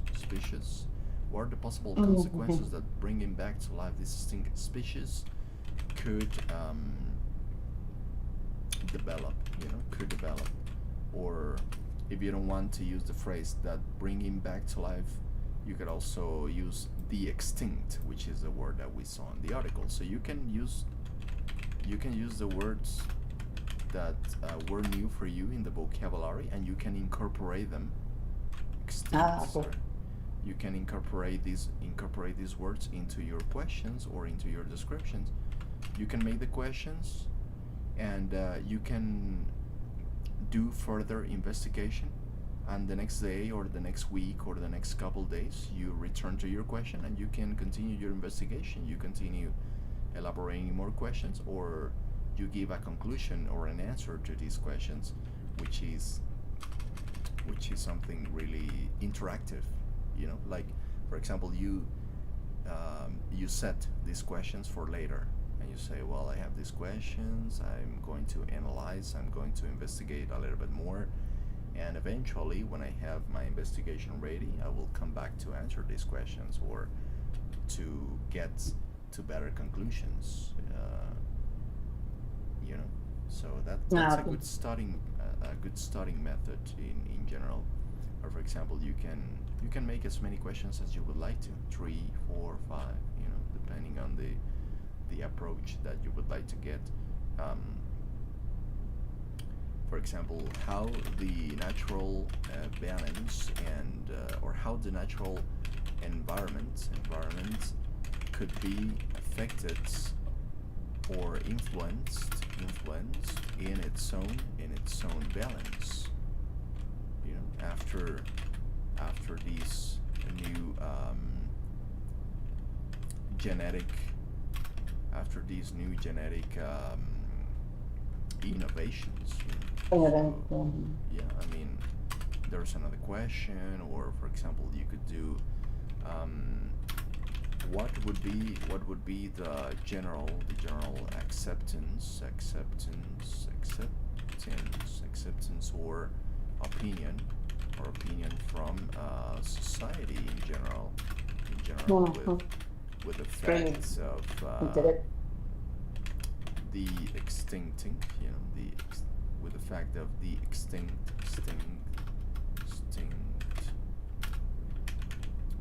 animal species right there. So then we have another question, and you can make questions out of based on the investigation or the article that you just read, and you can answer them, Yes, teacher. So that's a good practice that is really useful to prepare the topics that could be presented in the Cambridge examination. Okay, thank you, teacher. Yes, very welcome. So you can practice this with a novel, with a book, with an article, with anything actually. Okay. So that's the point. So in this case, it's 9:15, my friends. Usually when we have 4 hours class, we give 15 minutes break, so for you to have breakfast or to grab a coffee. So I'm gonna send you another link in 15 minutes. Well, right now, so that you can access, and we return in 15 minutes, right? Okay. Thank you, teacher. Yes, thanks to you. So I will be. Thank you, teacher. Yes. Thank thanks you. to you. Thank you, teacher. Thank you very much. I will send you a link. Okay. So here we are. So that's a point, very interesting conversation that we're having there with our new students in this Cambridge class, which is a good idea of providing new topics and new strategies to develop our ideas. So that's the point. So give me 1 second.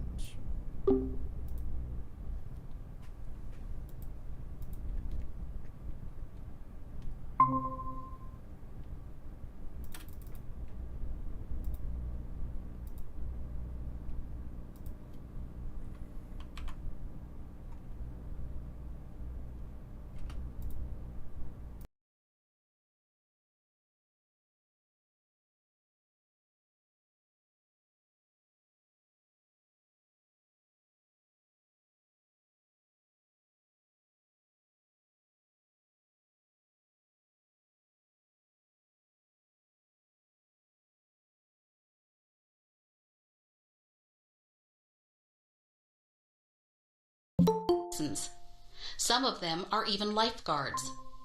They have tried to teach me to, but I think I need to go to a place where they actually teach swimming.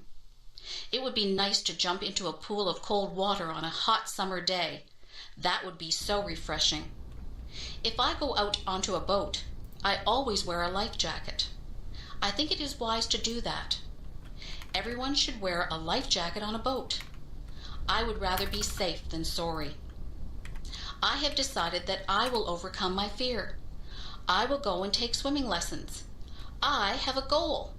By this time next year, I would like to be able to swim the length of the pool without being afraid. It is best to face your fears and deal with them. I hope that I can overcome my fear of water. If I live to be 100, I think I would like to live to be 100. It seems like an awfully long time to live. It is an entire century. Imagine all the changes that you would see if you lived to be 100. I had a neighbor who was 85. She used to tell me what things were like when she was a little girl. She told me what my town used to look like, what her clothes were like, and what her school was like. I used to enjoy listening to her stories. Everything was so different when she was young. Listening to her was like having history come to life. I used to try to imagine what life was like for her back then. If I was 100, and I had grandchildren and great-grandchildren, I would tell them stories about my childhood. I would hope that I had a good memory so that I could remember everything.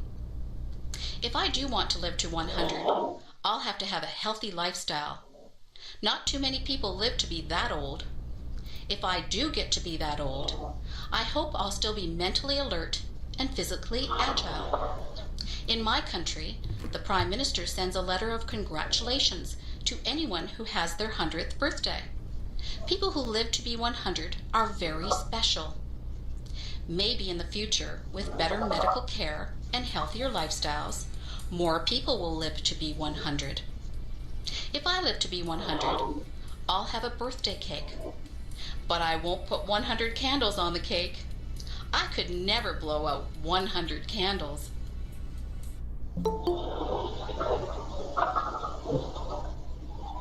What I like most and least about myself. I was trying to think of the best and the worst things about myself. I think the best thing about me is that I am very friendly. I have a lot of friends, and they all like me.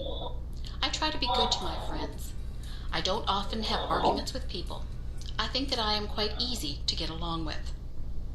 The worst thing about me is that I sometimes feel sad. Sometimes I don't feel sad for any particular reason. I just get into moods where I am depressed. Sometimes there is a reason to be sad. I was sad when my pet frog died. I was sad when I lost my favorite baseball card.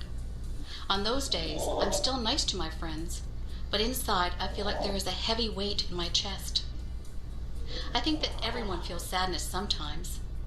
I try to do things that make me happy whenever I get into one of my sad moods. Last Saturday, I felt a bit sad, so I called up my friend John and asked him if he wanted to go to the movies. We went to a comedy. We laughed all the way through the movie, so that by the time the movie was over, I didn't feel sad anymore. My friendliness is my best trait, and my sad moods are my worst traits. I have to work at getting over my sad moods more quickly. Being sad doesn't do anyone any good. There is no use in feeling sorry for oneself.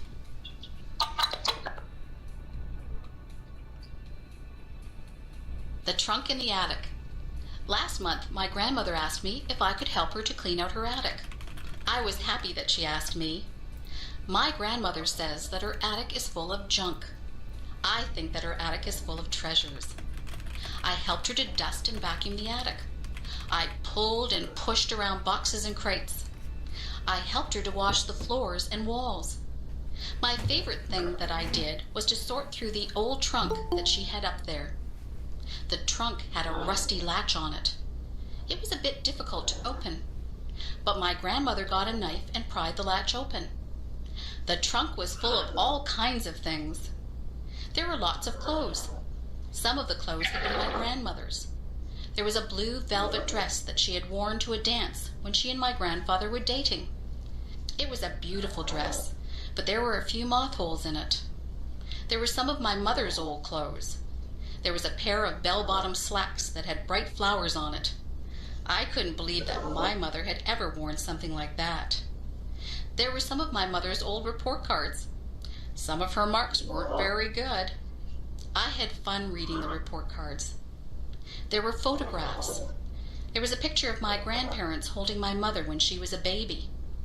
There was an old baseball glove that one of my uncles had owned. There was even one of my old dolls in there. One of her legs was missing. My grandmother said that I was rough on my dolls when I was little. I should have taken better care of my toys. There was even some old jewelry. I tried on some of the old clothes and jewelry. I told my grandmother that I liked looking through old things. My grandmother told me to keep whatever I wanted. She said that it was all junk. I still say that her trunk was full of treasures. Hot and cold. I notice that whenever it is summer, people complain about the heat. But whenever it is winter, people complain about the cold. It seems that people are never satisfied. I don't like the winter. It is usually much too cold for me. My teeth chatter and my fingers turn numb whenever the weather gets cold. It is hard for me to warm up once I start to freeze. I try to wear layers of clothes, but winter winds go through my clothes no matter how much I wear. My feet feel like they are blocks of ice on a cold January day when I walk home from school. I would not like to live in a place that had cold climate all year long. I am not comfortable when it is too cold.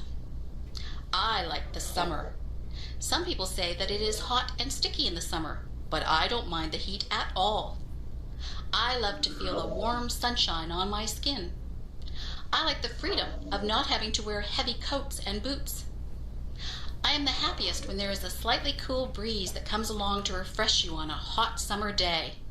I could live in a place with a hot climate. I would enjoy that. Of course, when you are in a place with a hot climate, there are more bugs than in places with cooler climates. I don't care for bugs. Where I live, it is very humid. The heat and moisture combine to make it uncomfortable sometimes. It is nicer when the heat is high, but the humidity is low. It would be better if I lived somewhere where it was hot, but not humid. That would be just perfect. Walk a mile in my shoes. Have you ever heard the saying, walk a mile in my shoes? I think it's a very good saying. Do you know what it means? It means that before you judge someone, you should put yourself in his or her position. For example, if someone was running in a race and they did very poorly and came in last, it wouldn't be fair to say, oh, he's just a terrible runner. You would have to look at all the circumstances that made the person lose the race. Maybe they pulled a muscle in their leg the day before. Maybe this is their very first race. Maybe they are not in good form because something isn't right in their lives. There can be so many things that affect a person's life, performance, and moods. There can be so many things that affect a person's life, performance, and moods. If someone was very quiet at a party, you couldn't just assume that they weren't friendly. You don't know what is happening in their lives. They could be feeling ill, or they might have just had a bad experience. Nobody can know exactly how another person feels. Even if someone tells you what he or she is experiencing, you still won't fully understand what is going on inside the other person. Everyone perceives and feels things differently. To walk a mile in someone else's shoes is to try and understand things from that person's perspective. We are all shaped by the events that have taken place in our lives. No two people have gone through the exact same things. So, before you are quick to judge someone, stop and think about what it is that they might have gone through. You won't always understand why people do what they do, but you can try to understand and put yourself in their position. If I could go back in my life, and do some things differently, this is what I would do. I would not waste so many hours in front of the television set. I would get out and enjoy my life rather than watching actors in shows. I would be a little more considerate of other people. I would realize that my mother has more to do than pick up after me. I would pay more attention in school. Tests are easier when you have paid attention rather than fooling around in class. I would save more money rather than spend it on useless things. I would read more. Reading is enjoyable, and it opens the doors into all kinds of wonderful places, both real and imagined. I would learn to play an instrument. Music is always appreciated if it is played well. I would eat better foods. I would try to stay healthy through my diet and exercise. I would take more pictures, and I would keep a journal. Memories are very precious. I would take the time to listen to what people have to say. People appreciate a good listener. I would take the time to enjoy each day as it comes. Sometimes I am so busy looking forward to what is coming up that I don't take the time to enjoy the day that I am living in. That's what I would do if I could go back in my life. In fact, I think I'll just make a habit of doing all of those things all through my life. Joking. Joking is good. Jokes can be very funny. Jokes can also be hurtful. Jokes can be tasteless too. It is not an easy thing to find jokes that do not offend anyone. Some jokes make fun of different races. Those jokes are not funny. They are hurtful. It is not right to tell racist jokes. Many jokes use bad language or are about questionable subject matter. These jokes are also not acceptable. Many people are highly offended by rude jokes. What some people find funny, others will not. Comedy is a very personal thing. Some people like slapstick comedy. That is the kind of comedy that the Three Stooges use. Some people like very subtle humor. Some people will laugh at just about anything. Sometimes it is not appropriate to laugh, but you feel like laughing anyway. Did you ever see anyone fall down? Did you feel like laughing when they fell down? You were probably worried that they had hurt themselves, yet the way that they fell was so funny that you felt like laughing. It's not funny when someone falls, but you can't help but laugh even though you try to hide it. Jokes and comedy differ from culture to culture. Many people from other countries come here and don't understand our comedy. Jokes and comedies are often geared toward our environment. Sometimes comedians make fun of the things that we do in our day-to-day lives, like going to the bank or going grocery shopping. We can all relate to that. Being a comedian is not an easy job. Telling jokes and making people laugh is extremely difficult. Jokes are fun, and they are funny if they are good. Jokes can get you into a lot of trouble if they are inappropriate, and sometimes they're just not funny and nobody laughs. Here's a joke. Why does the cow wear a bell? Because its horns don't work. Do you get it? Do you think it is funny? Well, maybe it's not that funny. I told you that it was difficult being a comedian. Drugs. There are two different types of drugs. There are legal drugs and there are illegal drugs. Legal drugs are the type of drugs that the doctor gives you when you are sick. Illegal drugs are the drugs that people sell on the street. Illegal drugs are very dangerous. If someone ever wants you to try any type of substance that you are not sure about, you should always say no. People who sell drugs on the street are criminals. If they get caught, they will be sent to jail. They sell drugs to get money. They don't care that people's lives are ruined from taking drugs. If you take illegal drugs, you can become addicted to them. That means that you just have to have the drug no matter what. Some people steal from other people to get money to buy drugs. Drugs affect your mind. If you take drugs, you will not be able to think clearly. Your marks in school will drop. Your memory won't be very good. Your personality won't be the same. It is very unfortunate that some people do try drugs. They think that it won't hurt them. They are wrong. If you are smart, you will stay away from all drugs, except for the ones that the doctor gives you.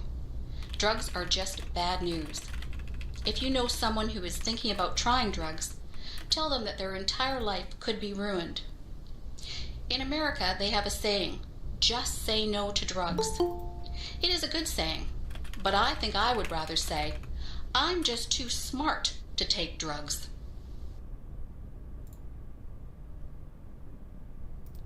Divorce. Mary's parents just got a divorce. Mary is very upset. She thinks that her parents don't love her anymore. She thinks that they got a divorce because of her. She is wrong. Her parents love her just as much as they always did. They aren't getting divorced because of Mary. Sometimes marriages just don't work out. It isn't really anyone's fault. Marriage isn't easy. It is hard for two people to stay together for a lifetime. Sometimes people change as they get older and they move on. Some people have perfectly good marriages and they stay together for their entire lives. Divorce doesn't happen because the parents don't love the children anymore. A lot of children feel that it is their fault, but it isn't their fault at all. Children neither cause the divorce nor can they prevent it. It is up to the parents. Divorce isn't the end of the world. Children can still see both parents and stay with them. Life goes on. Sometimes children can get new stepmothers or stepfathers. That can be a good thing. You just have to be understanding and know that your parents still love you. Life doesn't always go the way that we planned it, but it has its twists and turns. Life is an adventure. If your parents get a divorce, just be understanding. Know that they love you and that this is a hard time for them. It is a hard time for you too, but these things have a way of working themselves out in the end. If my fish could talk. I have a goldfish. He swims around in his bowl all day. He looks bored. I look inside the bowl and watch him. His mouth always moves. He looks like he is talking. I imagine what my goldfish would say if he really could talk. I think he would say, "Hey, I'm bored in this little bowl. Why don't you get me a bigger tank with more fish in it? I would like to have some friends to swim around with." I went out and bought a bigger tank for my goldfish. I put some plants at the bottom of the tank, and I got a miniature deep-sea diver to put at the bottom of the tank. I looked into the tank and imagined what my goldfish was saying. He seemed to be saying, "This is a nice tank. It's roomy in here and you've decorated it well, but I still don't have any friends to swim with." I went to the pet store and bought 3 more goldfish. I put them into the tank. All of the goldfish seemed to look at each other. They swam near each other and seemed to be playing games. I knew which one was my goldfish because he has a black spot on his fin. I looked at him and imagined that he was talking again. He said, "This is great. I have a big new home and friends to swim with. These are nice goldfish that you brought home for me. Thank you." Goldfish can't really talk. I know that. I just like to pretend that my goldfish talks. He seems very happy now with his nice new home and his new friends. I don't think goldfish can smile either, but it looks like my goldfish has a smile on his face. The best teacher. I have had a lot of teachers. Some of them were good and some of them were boring. There was one teacher whom I remember very well. He is the best teacher that I ever had. His name was Mr. Alban. He was a history teacher. History is not my favorite subject. I don't really enjoy history a lot. When I was in Mr. Alban's class, he made history seem exciting. He was more of an actor than a teacher. If he was describing a war, he would make us feel all the emotions that the soldiers and their families would have felt. We could almost hear the guns firing and the people shouting. He would paint a picture in our minds that was very vivid. When I had a history test in his class, I didn't have to study much. I would remember every word that he had said. I would see him doing the actions that went along with his stories. He was very animated. He would shout out orders as if he was a general, or he would speak softly and reverently when describing the death of a great hero. The most important thing that I learned from Mr. Alban was that I did really like history. I just thought that I didn't like it because most people had made it dull by just reading from the textbooks. History is not just a series of dates and dull facts. History is what really happened. History is real life. All the historical figures had real families and emotions. They weren't just fictional people. After I took history from Mr. Alban, I realized that I really did have an interest in it. He was my favorite teacher, and I will always be grateful to him for making me aware of just how interesting history really is. Weather. Sometimes I watch the weatherman on television. It is fascinating to watch him point to different areas of the country on the map. He tells us where the weather will be nice and where it will be bad. The weatherman is not always right. Weather reporting is not an exact science. Nothing is very exact when it comes to the weather. The weather department does a lot of research, but they can never be sure of exactly what will happen. Sometimes it looks like it will be clear, but the wind changes direction and clouds move in. The weatherman can warn people if there is a chance of a hurricane or tornado. The weatherman can also warn people of floods. Sometimes entire towns have to be evacuated because of bad weather. It is important to be aware of the weather. For example, it is not good to be caught in the middle of a field when there is going to be a thunderstorm. You might want to take extra precautions if there is going to be a heavy snowstorm. You would need to be in a secure place if a hurricane or tornado was predicted. You might want to cancel a picnic if you knew that it would rain that day. The weather affects us in so many ways. Some people are really affected by dull, cloudy days. If there are no sunny days, they become very depressed. Heavy air pressure can cause some people to have headaches. Weather affects all of us in one way or another. It is always a topic of conversation. People often say things like, "Hello, it's a beautiful day today." Often we plan our lives and activities around the weather. So if you are planning on walking home tonight, keep an eye on the sky. Are those rain clouds up there? You might need an umbrella. How to avoid catching a cold. How many colds do you catch in a year? Most of my friends catch quite a few colds. They cough, sniffle, and sneeze. They carry around tissues and blow their noses all the time. Their eyes water and they have scratchy throats. I don't get many colds. In fact, I can go for a whole year and never catch a cold. This is why I consider myself an expert on how not to catch a cold. I'll tell you how to avoid catching a cold. I think that you need to take a lot of vitamin C. I eat a lot of fruits and vegetables. I drink fruit juice too. I also take vitamin C pills. Whenever I begin to feel a cold... Okay, so there we are, the importance of eating healthy. That's another useful topic that it is likely to show up in the examination. So it's as far as I know, like the advantage of these Cambridge tests that Vanguardia Institution offers is that it's called LinguaSkill, LinguaSkill test, and the LinguaSkill, you can divide it, you can divide it into sections. You can first take writing and reading, and then you can take listening and speaking. So that's the possibility that you can divide. In my personal opinion, it's better to take the 4 skills at once. But that's the possibility that you can divide it to like to take the 4 skills separately. So it's a good chance in the case that you feel too nervous in taking the 4 skills at once, that you want to wait a little bit more, a couple weeks more, to take the writing or the listening or any other skill. So that's a possibility. So that's the point. So we have a book. Let me show you an interesting book here that we can work with as some material. We are not going to be able to see all of the contents here, but it's an excellent book that I would like you to have. Let me see, where's the WhatsApp group? So this is a top-notch tree, which has very interesting topics to discuss.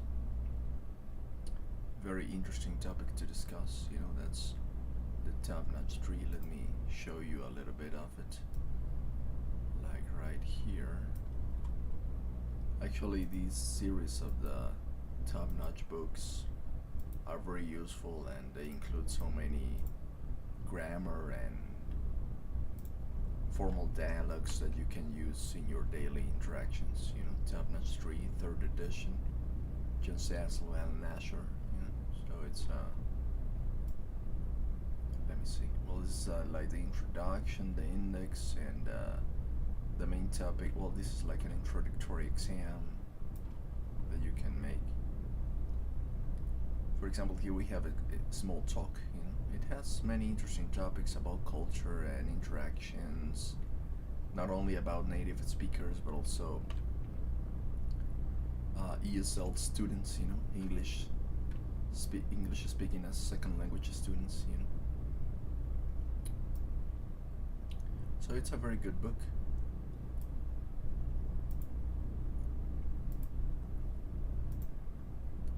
And today we also have a reading about the importance of reading. So I would like that we can see this reading a little bit, so that we can interact with a basic topic, so that we can use it to warm up a little bit, to warm up a little bit. And now that we're talking about how important it is to read, and here are some interesting topics and questions well, mostly questions, that we can discuss, and it's another common topic that it is possible that you would see in the Cambridge test. So reading tips. Do you consider yourself a good reader? Sure. Yes, Yadira, tell me. Yeah, I'm sorry to interrupt you, teacher. No. So we are not going to use anymore the Power Second Edition workbook. Power Second Edition. Yeah, I because don't have it that. was the one that the last teacher, Miss Brenda, It's Brenda, right? yeah, shared with us. Do you have the book by any chance? Well, I printed, You but printed it is okay if I need to print a new one. No, you don't. It's not a problem for me. Just my question is just like this workbook. We are not going to use it anymore. We could use it. I mean, if you send it to me, do you have it in PDF? Maybe I think in the WhatsApp group it's still able because she sent to us. As far as I know, as I'm new in the group, the previous messages do not appear to me. But if you have it around it, you could do me a favor and resend it, if possible. Okay, let me search for it. Yeah, but in this case, it's not necessary that you print the book.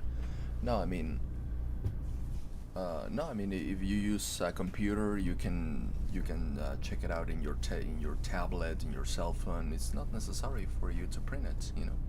I mean, when you print the book is when you work grammar and it's more practical to do your exercises there. But in this case, that we're in Cambridge and our main focus is to speak, it's not necessary. So Empower, second edition, workbook with answers, B2, upper intermediate. Pronunciation, headband, sound, spelling, TH. Grammar, what? Are you finding it difficult? Vocabulary, trying and succeeding.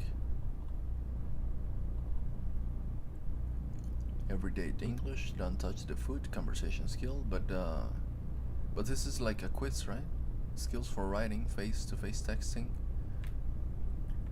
Read the article. Are the sentences true or false? The woman has the same opinion as most other people. She has noticed an imbalance in communications. But what is the focus of this? I mean, we don't have any background or a reading. Well, here we have a reading. Have you thought about what it might be like to live just in a single day without being able to use your hands or legs? Okay, this is the article of Nick Bujicic. I have an article of this man. Listening. I don't have the listening materials of this, so that's a problem. No, I mean we are gonna we can use some aspects of this, but not completely. I mean this is a reference material, an extra aid, but I suppose it was the main focus of the teacher. What was the last topic that you checked on this one, Yadira? I couldn't connect the last classes because Miss Brenda was unable at the beginning, and when the classes started, I couldn't connect it. I don't know if one of my classmates could connect the last class. Oh, okay. So, do you We was remember thinking about our writing rules. writing rules? Writing Do you remember rules. what page was that? Actually, no, but I can look for it. Okay, don't worry. Let's see. Skills for writing. There are a lot of runners in Kenya. Everyday English. It's black and white. Well, it's a good book, The thing is that I don't have anything prepared with this book, so that's a problem. But it's good. Cambridge Empower, second edition. It was page 26. According to each book has the same focus, which is reading and listening. Actually, this reading of Nick Bujicic is in one of the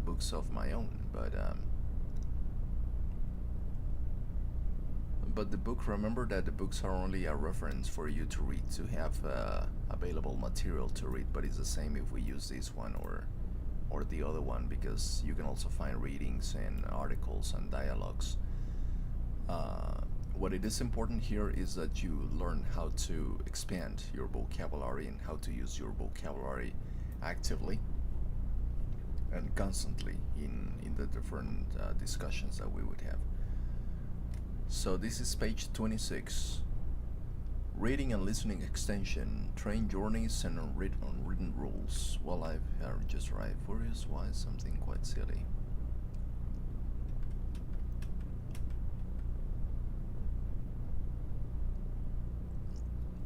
You could live to be 100.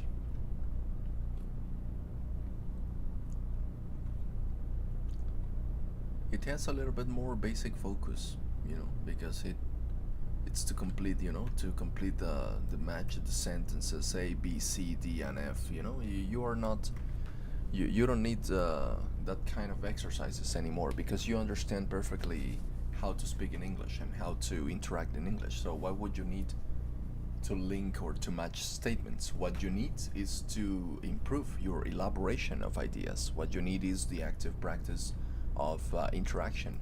What you need is the real experience of facing a conversation, and that is only achievable by practicing, by using your English and not to be afraid of making mistakes, and in the process to correct those statements. For example, here we also have that kind of activities like the quizzes and how to relate statements, paraphrasing and locating information. For example, here you are supposed to check the squares, the spaces to find the answer, but this is not the focus. I mean, this is a more basic focus. What I need you to do here is to be able to discuss, to be able to elaborate, to be able to question, to analyze, to enhance your interactions and to enhance the way you express from the daily basis. That's the focus that we work here. So in this case we have different questions. Do you consider yourself a good reader? Stephanie, what do you think? Do you consider yourself a good reader?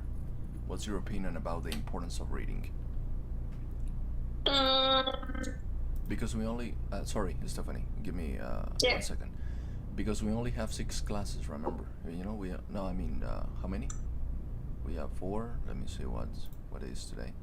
So we have 4. Yes, we only have 6, 7 classes at most, and in 6 classes is too little time. It's too little time. So we have to take the most advantage of it. And in those 6 classes, my main focus is for you to speak. You have to be able to continue and to keep a conversation with me.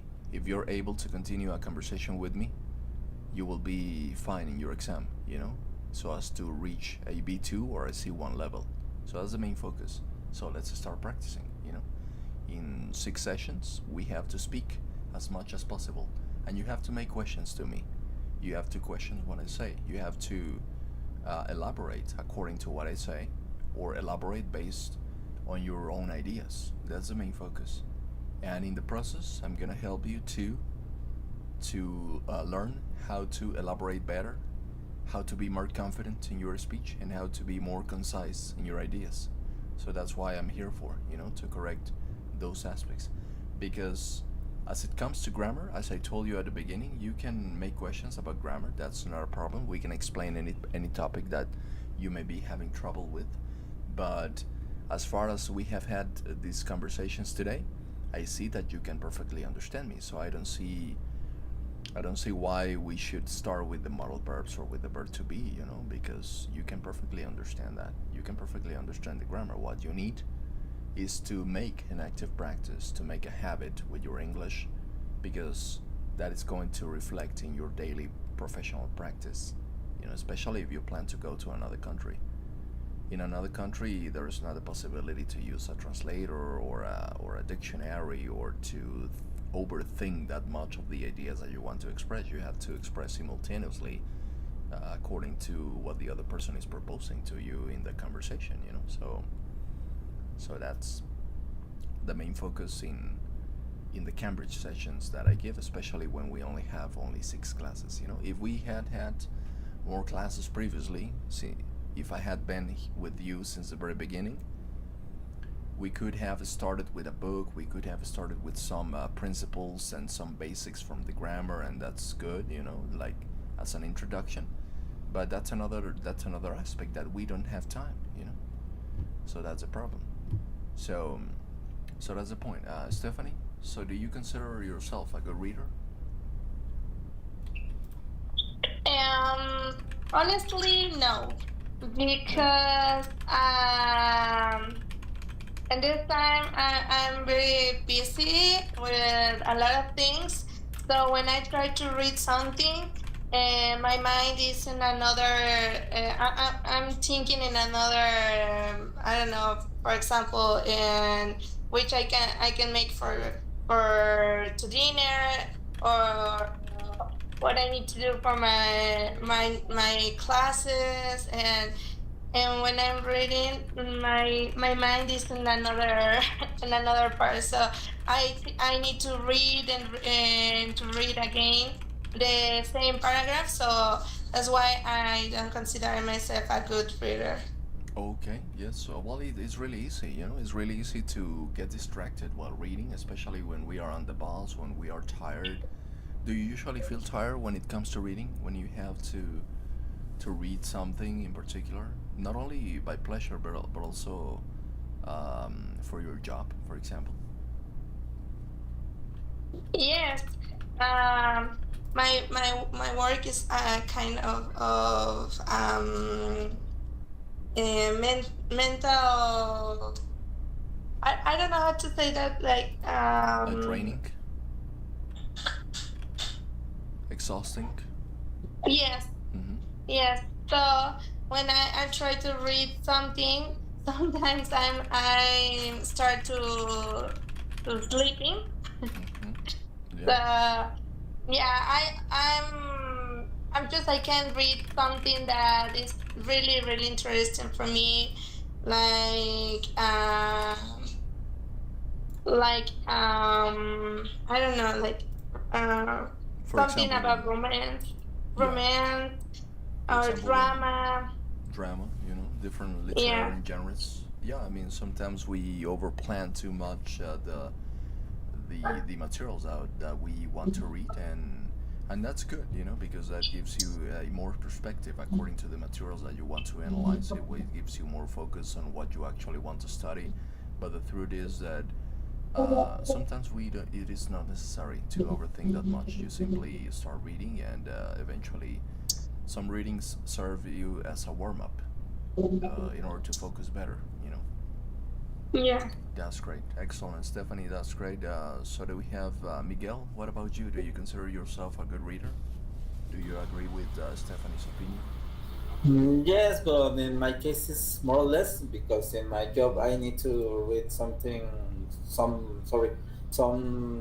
contracts or policies that the texts are in English. For example, when I have a book that the topic interests me, of course I say that I'm a good reader. But if it's like a news or something like that, I'm really bored very fast. Okay. Yes, I understand. Yes, certainly it's quite difficult to sometimes to read something that you are not really fond to, that you are not really committed to, or that is not part of your familiar topics that you usually read. It's like a new challenge. It's like a new environment that you're exploring. And in some aspects, you know, what I have seen that is really useful is that whenever you're trying to read a new topic, something that you're not so familiar with, try to start with a video related to that topic. For example, if you're trying to read about the global warming and you are not so familiar with the topic or with the terminology or the institutions that actually support this narrative, start with a video, start with the news, and that would actually give you the necessary introduction so as to develop your ideas and to start getting into the reading materials that are related to that topic. So the videos are very interactive, you know. Yeah, like a podcast too can be. Like a podcast, yes, like a coverage, the news, a documentary, perhaps. You know, there are plenty of documentaries, or like like these podcasts, live podcasts that there are on YouTube with different YouTubers that actually talk about these topics, and it's quite interesting. Yeah. So Yeah, that's great. yeah. For Excellent. example, I try to put the movies or TV shows in English In English, yeah. and activate the subtitles Mm-hmm. to read the words that I can understand speaking. Mm-hmm. So I Excellent, try brilliant. to learn in writing and then practice. Yeah. But if it's a topic that I don't interest or I don't care, because this is very difficult. Mm-hmm. So, are you the kind of a person that likes to recommend readings, or are you the one that usually receives those recommendations from friends or from other people of your social circle? I receive recommendations Mm-hmm. because the topics that I like is, for example, sci-fi novels or something like that. Mm-hmm. But usually I receive recommendations. Yes. Okay. Yeah, yeah. Me too. I usually tend to receive recommendations. Sometimes I have given some, but generally I always receive excellent recommendations regarding to reading materials, and there are some good reads that you can get online. Actually, Amazon is a great tool to find very interesting readings, because you can use Kindle.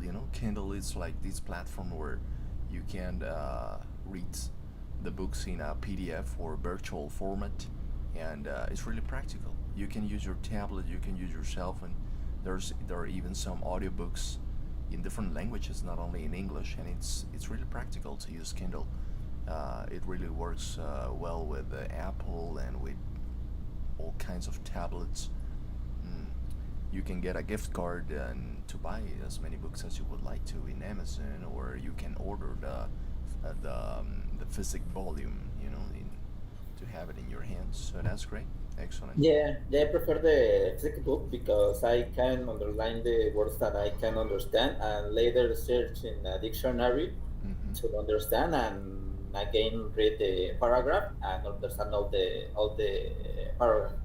Yeah, yeah, that's fantastic. So you can also look for the keywords, the new vocabulary. Remember that every time that you learn new vocabulary, that you identify new vocabulary in a reading, be sure to write down that vocabulary in your notebook, but also be sure to make examples with that vocabulary so that you can understand the new word in context, and eventually that word would make part of your daily speech. So that's really good. That's how we Okay, good make an idea. active practice with vocabulary, right? Okay, teacher, thanks for the idea. Yeah, yeah, we're gonna practice a little bit of that too with vocabulary. So, are you? What is it? Well, in this case, Maria, for example, you're a doctor. I mean, doctors are constantly reading, updating themselves, attending conferences and lectures, and researching for new investigations and new reading materials. So, how do you consider yourself as a reader? Has it been an easy process? Because medical readings are very dense in content. Yes, and I kind of love to read. Yeah. The medical issues is my interest in my topic, but I like to read like a novels, like a drama, like a mystery. Yeah. I really love to read. Um, or like one of my favorites writers for the writer is Robin Cook, who is a doctor and is a writer. And then his themes of the book are about medical issues. There are a old movie who was famous, like a Coma. Oh yeah, yeah, yeah. He wrote the book. Okay. It's about that book, Robin Cook. Robin Coon. Okay, that's fantastic. So certainly the movies give you a more insight, according to the topic that you're trying to read. So Yes. that's especially in medicine, that there is so much technical vocabulary. Not even, let's not say even in Spanish, but in I mean, not even in English, but in Spanish. In Spanish, You yes. know, so it's Yes. something that you have to investigate, to evaluate, to analyze, because sometimes the context is subjective to so many different things, and Exactly. the terminology is so technical, and so many statistics that you have to evaluate. You know. And you need to read constantly because you need to update because Yeah. you lose many things. Yeah. Yeah, exactly. Because in medicine, the main responsibility is for you to take care of people's humans' lives. You know, I Exactly. mean, it's Yes. a human life is under your responsibility, and it's so delicate. I remember that I had a friend in Louisiana that she studied medicine, and she had crazy schedules. You know, she had so crazy schedules. She barely slept. Uh, she was attending so many conferences every week, and she had to travel on the weekend and to come back to their town for the week and to continue working. So it's quite tough, you know. You have to be Can so be disciplined. stressful. Yes. Yeah. Can be stressful, but you need to make your mind. Did you like that? You need to adapt your schedule, but try to do something for yourself too. Yeah. Like this can make a balance in your life. Mm-hmm. Yeah. I mean, it's sometimes you have to quit completely to so many personal aspects of your life as well. But yes, certainly doctors are excellent readers. They have this ability to synthesize all of the contents effectively, to summarize the information, to get the best out of each reading without further investigation. You know, so yeah, they have a great skill in the attention aspects. You know. The only thing for me, like sometimes, like you was saying, I try to translate, and that is something I need to change in my mind. Like this is easy because you read something if I in Spanish and I'm thinking to try to put in English. Mm-hmm. Sometimes you try to translate, and it's not the best option. Yeah. So, Well, yeah. like, Yeah, but that's normal, you know. I mean, that's normal when you study a different language. For example, in my case, I have tried to learn German or a little bit of Russian, and I find myself translating many aspects, you know. So that's natural when you study another okay. language. The important thing is that to follow these tips actually that we practice here on this document. That whenever you start writing something, try to elaborate from English. You know. Yes. Translating is natural. It's our intuitive response from our brain, but it's our intuitive response from our brain. But when you start elaborating from the very beginning in English, you will start relying less and less on your native language. So Language. yeah, Okay. that comes with time. That comes with the process of practicing and the process of introspection with your own language, mm, and you will realize it eventually. You know, gradually you will start realizing that as much as you write, as much as you read, as much as you analyze the information, your process of thinking would come out naturally in English. You know, so Yes. and of course with conversations you have to you need to have this area where you can find conversations. Personally, I what I like to do with my students is to have regular conversation clubs, you know, from time to time. So it's good to have this space with students where they can practice, they can interact actively in English, especially when they live in countries where English is not that common, you know. Um, for example, I have a student in India that she, well, India had this background with the United Kingdom that uh, many people used to speak English, but that has been taken apart in some aspects because now that they do not belong to India anymore, that they are not a colony from India anymore or a protectorate from India, they rely more in their native language, which is Hindi. You know, so it is difficult for her to find a regular space or a regular schedule to practice English with someone. And what I try to do is to incorporate her in a conversation club, where we can have like an hour every week or 2 hours every week, where we can have conversations about the daily basis, daily activities, and that constancy eventually reflects on your communication skills. Okay, So thank you. that's the point. So I would like to invite you to those conversations sometimes. Oh, It would thank be you. great. Yes, I Great. will love it. Yeah. So in this case,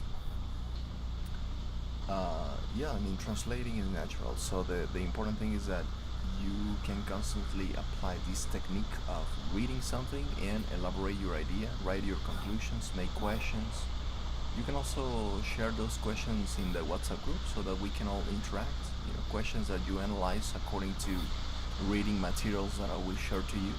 You can share questions during the week so that we can interact like in a forum. Um, that's the main function of different language forums, like word reference or different forums that you can find online, where you can actually share your opinion or you can make questions and people would actually interact with you, and that gives you the chance to speak with other people. um, I also recommend my students to have an online friend, someone from another country that you can have a conversation with. I don't know, it could be any country: Australia, the United States, Canada, any other country that speaks English, so that you can practice constantly your writing and to have a friend, abroad. That's good. Uh-huh. That's another good And I tip. like what you say about the new vocabulary, because I usually, when I see a new word, I looking the meaning in the English dictionary. But only that, and you say write a sentence like this, we can practice and remind easier. Yeah. I mean, that's a great strategy too. It's something that you can do with these type of process as well, because whenever you're writing, try not to translate. Try to think your idea in English. Try not to be tempted on think it in Spanish. If you have any questions about a word, try to look for it. In Try English. to look it up for it in English in your dictionary. Yeah. Try to find references in forms such as WordPress. Word. No, I mean word reference. Sorry, word reference. Word reference is a great forum that you can find online, where you can find any explanations about grammar or context or vocabulary. So whenever you're writing, try to use those tools instead of translating, and you will see that there is a difference. It takes more time, but it's better because you get your brain used to thinking English. Okay, thank you. Yeah, yes, that's good. So that's the point. But yeah, I mean, as we were saying, doctors have a natural gift to analyze text and to synthesize this information. Okay, so then we have the next question that says, are you a slow or a fast reader? In my case, in my personal experience, I consider myself a slow reader, more than a fast reader, because not because of a preference, but because of a necessity. I need to understand exactly what I'm reading. I like to enjoy what I'm reading, so I like to take the time to read properly these aspects, so I'm more of a slow reader in my case. Um, either it is an academical material or a novel. I prefer to enjoy each detail to understand properly what I'm reading. If it's academical, because if it's academical, probably I will be in the need of explaining it at some point. Um, so as a psychologist, I have to read constantly as well, and to prepare so many aspects of my patients and other aspects, but comparing to doctors, we do not have such a demanding schedule, and doctors really cope with their personal schedule. So it's admiring as well, the labor they do. Um, And some people have the talent to be fast readers, that they read really fast and they understand everything. You know, that's the other face of the coin. You know, so that's what it is. So, are you a slow or a fast reader, Alejandro? What do you think? What do you think? How do you consider yourself? Are you a slow or a fast reader in particular?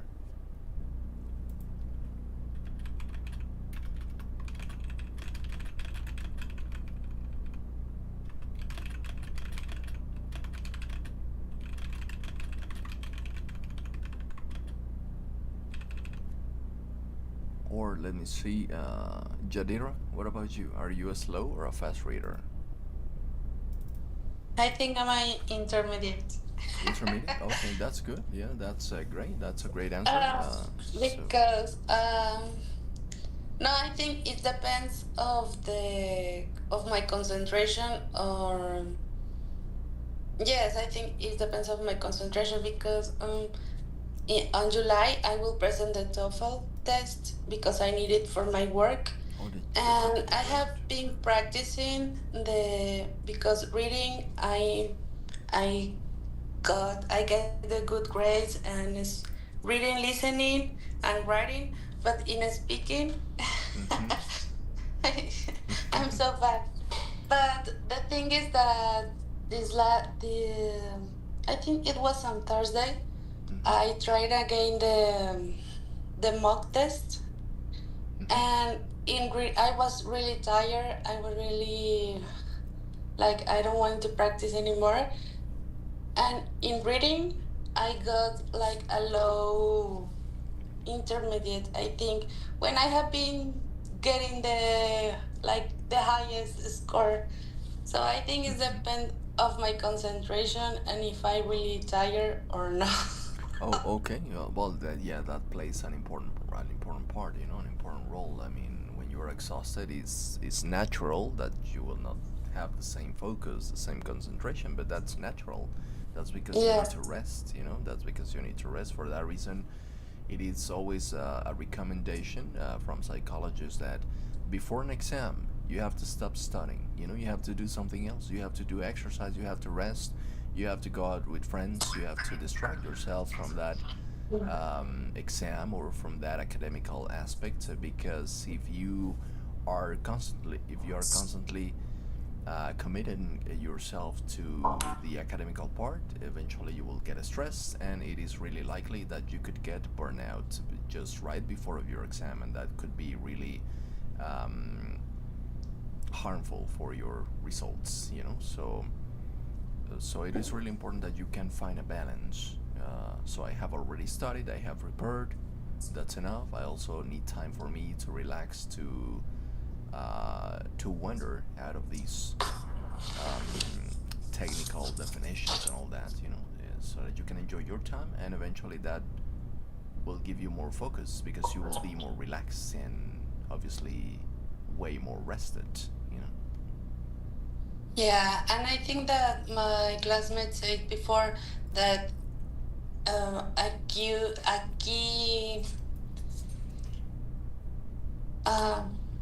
like the main idea is to read what we are interested by, because and just say too that if we start to read something that we are not familiar, it will be like I don't know. But if you maybe not like you don't have 100% of knowledge of the topic, but you have the idea of you are familiar with some terms or with some vocabulary, it will be easier for you to understand the reading, and maybe you can start to be a faster reading. Right? But when you start to learn some vocabulary or you are not familiar, I think you will start as a slow reader. That's true. You know, that's correct. Oh, we lost the link right here. Let me share you another link. Let me provide you with another link right here. So let's check it out. Where are we? Right here. Here we are.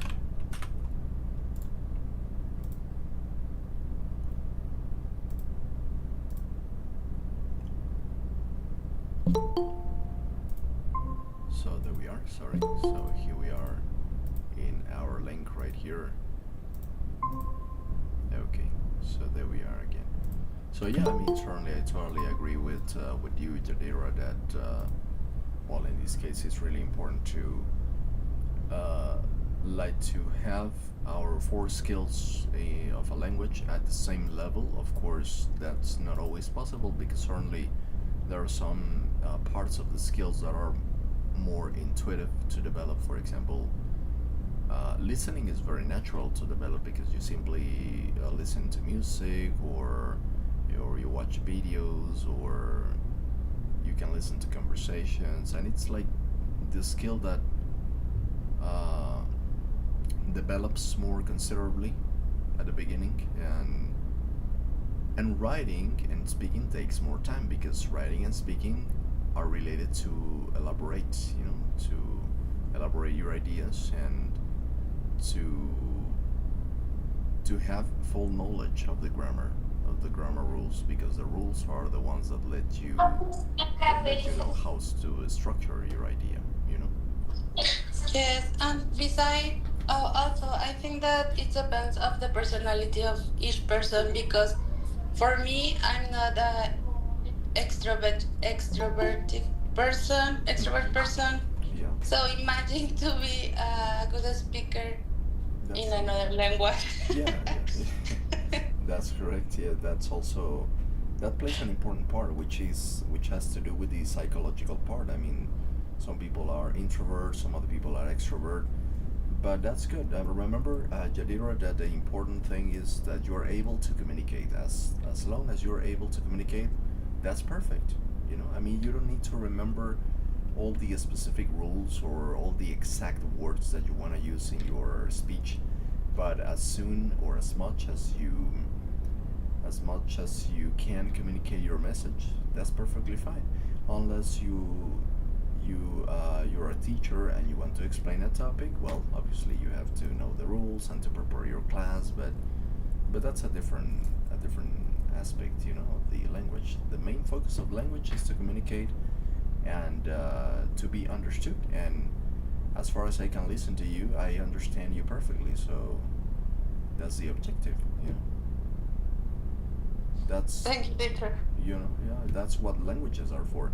Sometimes we pressure ourselves because I mean, it's really nice to use sophisticated words and to speak fast and all of those aspects, but the speed comes naturally. I mean, you don't need to speak fast. The trick with English is to learn how to be able to connect the phrases. For example, in this case, let me show you a diagram right here. Let me see what we have here. Like to copy our text and we paste it here, and we're gonna check out this phrase. So speed is an illusion, it's something that is just in appearance. So in this case, how can I? Okay, well, I don't know, but so in this question, for example, a basic student, would normally read, do you jump through some boring parts of text, like separating the words, but the trick here is that you can link the words all together as if they were completely sticked one to another, like this. So you have to be attentive on how the consonants and the vowels link with the next word that comes. For example, in this case, you can say, do you jump? Do you jump? Because you have you and you have jump, so that's a very similar sound. Do you jump? So do you jump through? So you see, can you see how I link it? Do you jump through? Do you jump through? So it sounds really soft. It sounds really soft because I'm not speaking fast. I'm just linking the particles of the words. So when you link, it's easier to give that illusion that you speak more fluently, and that you have certainly more fluency and more control in your language. So do you jump through? Do you jump through? Jump, the P letter, it's softened almost to the point that it completely disappears from the sound, from the intonation that you're doing, you know. So you simply say, do you jump through? Do you jump through some boring? Do you jump through some boring part of a text? Part of a, you see? Part of a text. Do you jump through some boring part of a text? And that's a trick. And that gives the illusion that you're speaking really fast. But the real thing that you're doing is that you're simply linking the chunks in which you divided the phrase. So do you jump? Do you jump through some boring parts of a text? You know, do you jump through some boring part of a text? Parts of a text. Do you see? So that's a trick. Actually, there's a video. There's an excellent teacher who's got an institution in I don't remember if it was in North Carolina, somewhere like that. Let me see if I can find a video right now. And she teaches this approach of how to improve intonation, and she actually helps a lot of people that actually speak English as you do, that they can convey their message perfectly, but that they actually want to improve or to enhance certain aspects of their speech, mostly because they are teachers or they are lawyers or they have a profession related to communicated messages, like lecturers or giving conferences. So people like those are always looking for ways or strategies to improve their emphasis, their intonation, their voice pitch, and their self-secureness, so their self-confidence in front of public, in front of a big audience. Let me see if I can find a video right here, which is the teacher Jill Diamonds. She's got a school in an academy in North Carolina, if I'm not mistaken, and she's an excellent teacher. You know, she's an excellent teacher with excellent strategies to improve pronunciation. She also helps native language speaker students to improve their pronunciation, you know, as it occurs in any language. I'm very sure that in Spanish there are also people that help you to correct certain patterns of pronunciation, and you know. So let me show you American English Fluency with Flow. Really? Let's have the video. Here I found the video. Right here. This is the one. So this is the teacher, you know, and this man is trying to incorporate certain improvements to his daily techniques of speaking, you know. So for that reason he is being helped by the teacher to correct certain aspects of his language patterns. And what she does is that she uses a phrase that she divides, as we did just right a couple minutes ago with the phrase, do you jump through some boring parts of a text, you know? So what she does is to divide the phrase and to help him repeat so as to correct possible mistakes of fluency or possible mistakes of linking words together, you know. So let me show you a little bit. It's a long video. She explains a whole theory at the beginning, but it's really interesting to see what's the real practice that she performs here. Let me show you. This is our backward sentences exercise, okay? And I have one sentence up there on the top, and what I'd like to do is I'm going to record you saying. So in this case, the sentence that she shows in this case is, the board members will need to come in from out of town. You know, the board members will need to come in from out of town, but she divides the phrase like in this pyramid structure that she shows in the board, you know. So in this case, town, of town, out of town, from out of town. So she starts adding words, adding keywords, so as to teach them how to link correctly and to speak properly, you know. So in this case we have this aspect. So let me show you. That sentence, and then I'm going to teach you how to say it with flow, and then I'm going to record you again after so we could hear the difference before and after, okay? Okay. All right, good. So I'm going to ask you to read that. You tell me when you're ready, and I'll turn on the recorder. Ready. Ready? Okay, go ahead. The board members will need to come in from out of town. Okay. All right, good. So now let's go ahead and let's do the exercise. All right. Now what I want to point out is that this word here is the key word. It's the most important word. So I want you to say for me, town. Town. Right. Good. Use a little bit more volume, a little bit more energy in your voice. Say town. Town. Right.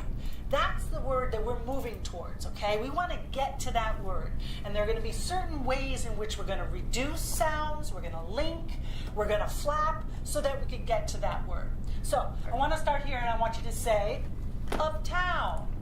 Of town. Right. Okay? So, of town. Of town. Now, I want to show you when we get to this one, I want you to say out of town. Out of town. Say out of town. Out of town. Now this word here is not very important. And when I say these words together, there's two things I'm doing. First of all, I'm linking. Because the O is a vowel.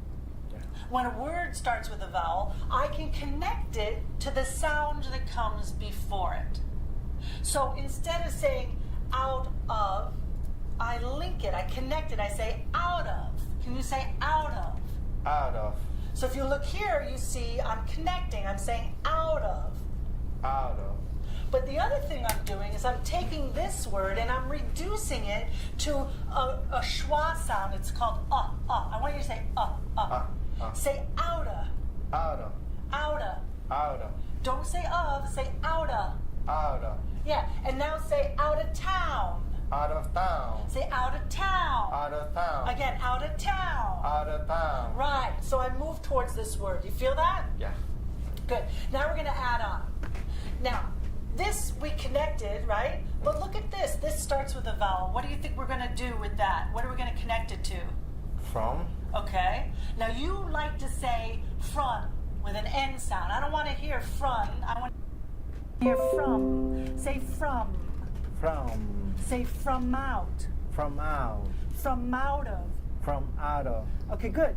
Now, when you pronounce that M, you didn't link it because you were so focused on saying M instead of N. Did you hear that? I did. Say from out of. From out of. Hold the M. From.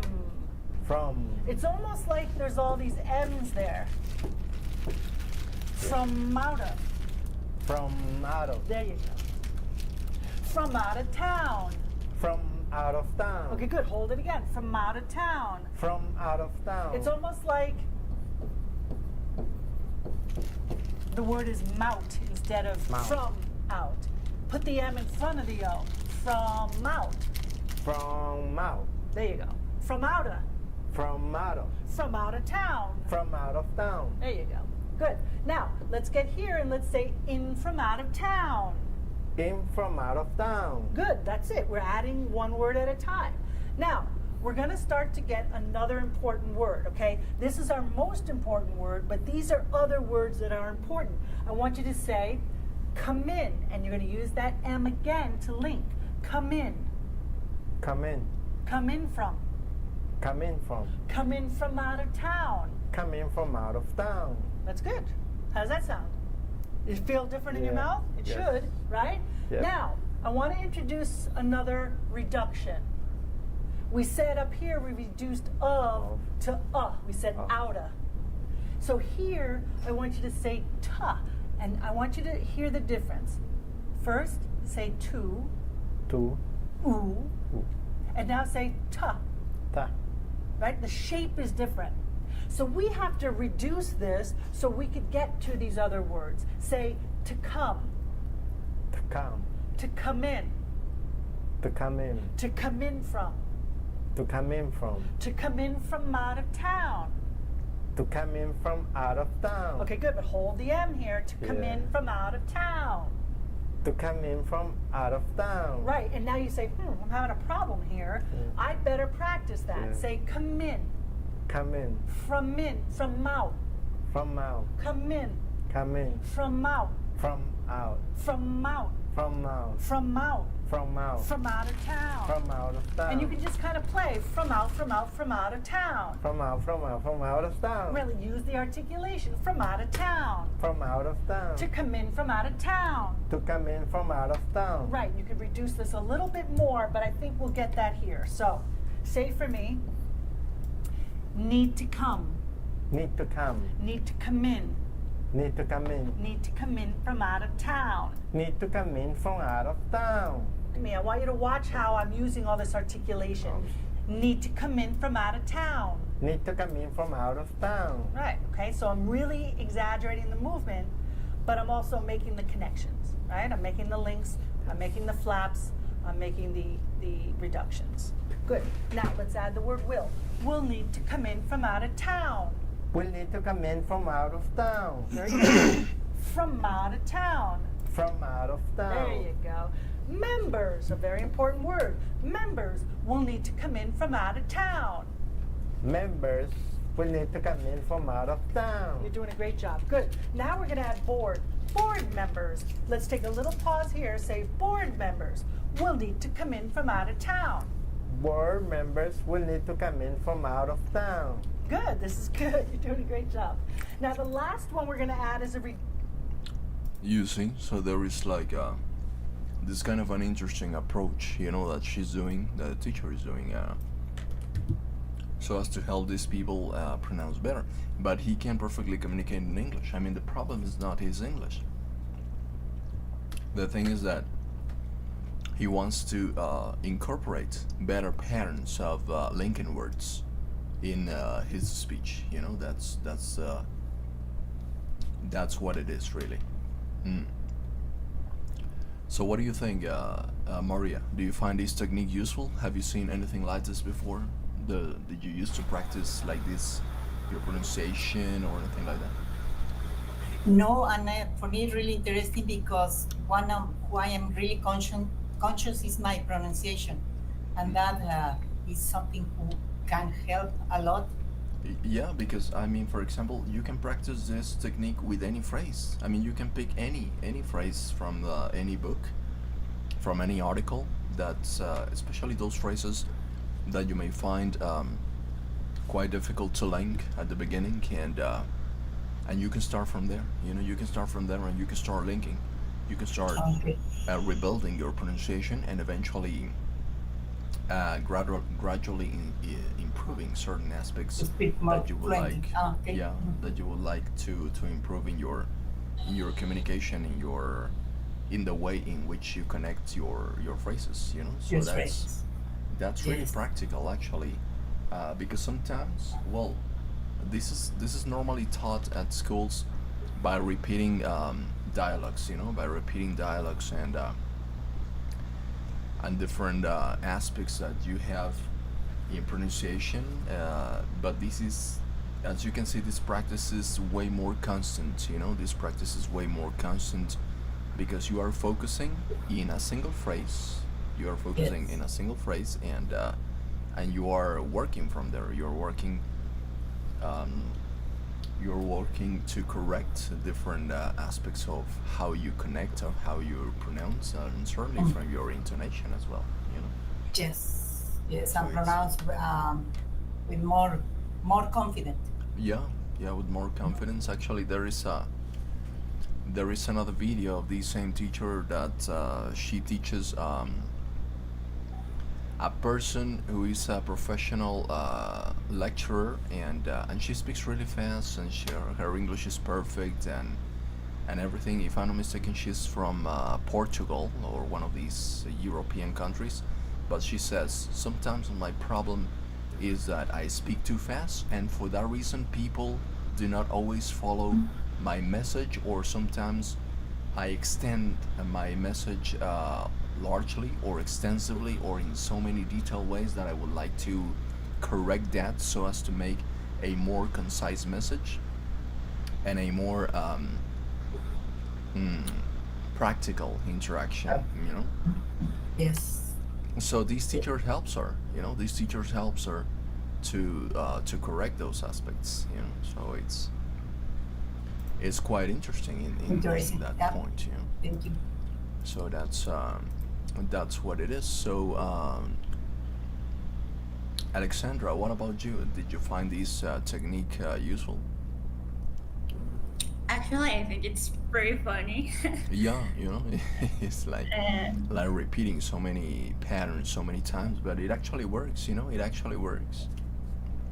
Yes, and I think that, as you said before, Yeah. it is not a problem of English, like not knowing to speak English. I Yeah, think this totally. exercise could help us to speak more as a native, to mimic accents.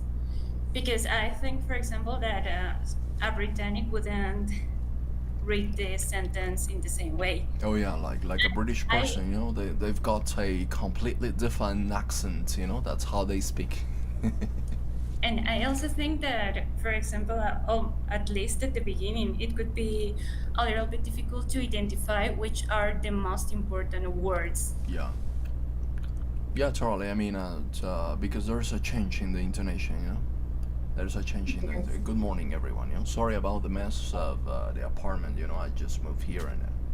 And how do I almost- know which words I have to add an emphasis? Yeah, yeah. Emphasis is important, you know, because emphasis actually the emphasis could change the whole meaning. You know.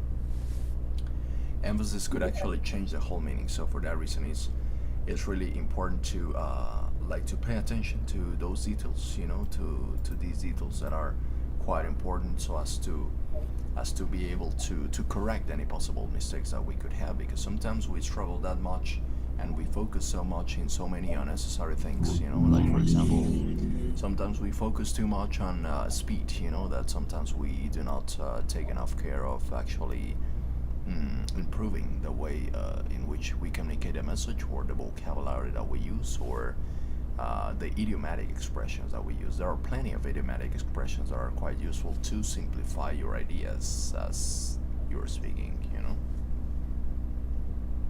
Yeah, but I think it's a funny way to improve your speaking skills. Yeah, that's true. You know, that's correct. So that's the point. So in this case, well, we have this video, you know, as you can see, she's showing how to connect, you know, she's showing how to connect, and she shows you that all of these connections have a logical pattern, you know, have a logical pattern for you to make your life a lot easier, because sometimes we struggle, especially with pronunciation, and when we are beginners and we're starting with learning new words, we struggle certainly on knowing how to pronounce a word correctly, but it is really important that we learn the appropriate pronunciation of each word, and eventually we work on connection, you know, on connection, and that's really practical. And also, I think that English speakers tend to, I don't know if it's the correct word, contract. Yeah. Like linking words. Linking words, you know, there's a very common way to contract your ideas to make it a lot more simple, you know, and it's something really practical, something really practical and usual that we tend to like to do, you know, and the British do it too, you know, but the thing with the British is that they stress too much of the T, you know. So that's the point. Okay, excellent, very good. Good morning, everyone, you know. So what's the point? What are your conclusions of this video? Miguel, what do you think? Have you ever seen anything like this before? Not really, but I think it's very useful, this technique, because like us, we are not native speakers, so sometimes we don't know how to speak with the correct pronunciation. Yeah. And I think other languages have the problem when they when someone want to try or learn other idiom, it's very common problem that have, no? That for example, or in Harmon Hall, Yeah. the teacher put some words in the all of the class, and we try to speak or with the sounds correctly. So it's not common, but it's something that I think is very useful. Yeah. I mean, as always, the teachers try to find the most appropriate techniques for us to improve all of these aspects, but certainly there is something which is really important, and that is that each person, each student has its own way to learn. You know, that's something that can't be denied. I mean, each one of us is different. Each one of us has a different approach to learning something, or a different approach to analyze the information or to acquire the information gradually. And sometimes the attention that we would actually receive in school may not be enough, you know, because obviously there are many students, many people interacting, and the teachers actually want to provide the best experience for each one of them. But certainly each person, each student has its own way to learn, you know. Yeah, I think this watch TV shows in English is very important because we can learn the correct form to speak, the correct sound. Yeah. Not just the reading. So we need to try to say the words correctly. I have a problem when I read English books because I find some kind of words that is read in some similar ways, like, for example, throw, throw, or throw. Oh yeah, no, like those words with th, you know, like tough, thought, throughout, thoroughly, you know. Yes, and if you don't read slow, like we talked about a few minutes later, before, sorry. Sometimes we can understand the main idea of the text. Yeah, I mean, even in high standards of English levels, like for example in the C2, even in the same Cambridge, there are some readings that are presented sometimes that they vary slightly in the context. So a minor change in a statement or in a paragraph could actually change the whole meaning of the reading, you know. I mean, and that's the difference that makes you reach C1 or C2, you know, because the C2 is to understand English almost as a native level, with the idiomatic expressions, phrasal verbs, and everything like that. And it's not only related to language context, but also to social context. I mean, the C2 also involves the studying of the culture of the English, the story of the language itself, and the culture, the American culture or the British culture as well. You know, so that's another aspect to cover, which in this case, as you can see in the video that we watched at the beginning, between these two guys that were applying their Cambridge test, it was a test aimed for C2, you know. So as you can see, it's not as unusual as one would expect. The thing is that there are some details in the reading or in the grammar parts to which you have to pay close attention, you know, and not to be confused by those slight changes in the grammar, you know. Yeah. So that's the point. Is so how are you doing, right? So here we are with Jose, Jadai, and Alexandra, right? So this video is really interesting. I'm gonna send you this video too as well. And actually, this channel of this teacher has so many videos related to the same type of strategies that you could actually learn from one of these professional teachers that actually correct language patterns from different native speakers or foreigners too. Even the C2 level also complicates to the native speakers, you know. I mean, that's why many students that want to enter to prestigious universities such as Harvard or the North Carolina University, the UCLA, they actually are asked for applying one of the professional English exams, either the Cambridge or the TOEFL, in order to access. So that's necessary. The same for any other person in the world, you know. For example, a person from Japan, from India, from Colombia, from Mexico, if they actually want to study in one of these universities, they have to apply one of these professional tests so as to be accepted. And it's good because that actually shows how much you master the language, you know. And it makes you sure that you will be able to understand the content of the different classes that you will have, you know. So let me send you this video as well. So that's American English Fluency with Flow. So that's what's the name of the teacher? Jill Diamond, you know, Jill Diamond. That's her name. So that's the point. So do you have any questions so far?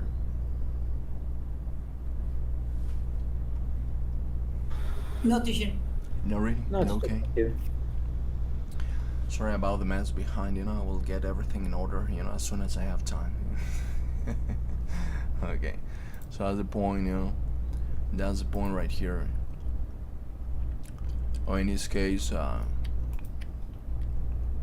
I live alone, you know. I live alone, so I don't have any, you know, like anything else to do. So I spend the day working, you know, teaching lessons, classes. Sometimes at night I have some free time, so I like to go out, you know, to walk out a little bit or to play basketball. You know, that's good. So in this case, for example, we have these questions that we were analyzing here from this book. So it's the same as we saw on the video, you know, that you say, do you jump through some boring parts of a text? You know, do you jump through some boring parts of a text? Through some boring. So you see how you connect, you know, through some boring parts of a text. So it's really practical to connect that way. So what do you think about this question, Miguel? Do you jump through some boring parts of a text? It's something that you would normally do as a reader? Sometimes I've done this, you know, honestly, especially when I was younger. I would actually do that many times. Honestly, sometimes, but I always try to read the entire text because, like I said a few minutes before, sometimes I need to read some contracts and policies that are in English. So That's if true. I lost something that could be very important, I could dismiss my job now. So I need to read all of the text. And for the books, for example, that I like, I try to read all the text and all the ideas because obviously I want to understand the drama, the topic, right? Yeah. So, I mean, underlining is important, you know, skimming, Yeah. gisting, there are so many techniques, scanning, you know, remember scanning, like to look for a specific information, specific data, as we would commonly do at school, you know, in elementary. That's something really practical, that's some basic tools that you could take advantage of so as to enhance your experience at reading, you know. Yeah, and sometimes underline the topics, like you say. So I think that could be very helpful for learning. Yeah. Right. Yeah, totally. You know, that's totally. So in this case, you know, are you impatient at the moment of reading, Alexandra? What do you think? Are you impatient only when you read? Well, I think it depends on the kind of reading. If I'm reading, for example, a scientific text, I'm not an impatient person because I know that I have to take my time to understand what is the text saying. Or, for example, I think that maths are kind of different because it has its own language, Yeah. and it's equal in English and Spanish. Which one? Sorry. Who's got his Math. own language? Maths. Like symbols mean, the meaning of the symbols is the same for English and Spanish. Oh, yeah. But you have to interpret that symbols and gave it meaning. So when I'm reading something like that, I have to take my time, and I know that it will not be very quickly. But for example, when I'm reading a novel, sometimes I get involved a lot in the story, and I want to continue reading until I know what is going to happen. Oh yeah, totally. I mean, so in that cases, I can say that I'm a little bit impatient. And when I'm reading in English, I have tried to read novels in English, but it's difficult for me because I want to know all the details, but I can't understand, or I don't know all the words. And I think I'm losing the details, and I think details are very important to tell a story. yeah, I mean, totally. I mean, it's sometimes it's really intriguing to, like, I mean, you're really eager for knowing the conclusion of a text, the conclusion of a story, but sometimes it's more enjoyable to, like, to take time to read, to analyze the information. Yeah. Have you ever tried to read, at some point of your life, have you ever tried to read a book from the end to the beginning, like completely backwards? In English? Well, not necessarily in English or in Spanish in general.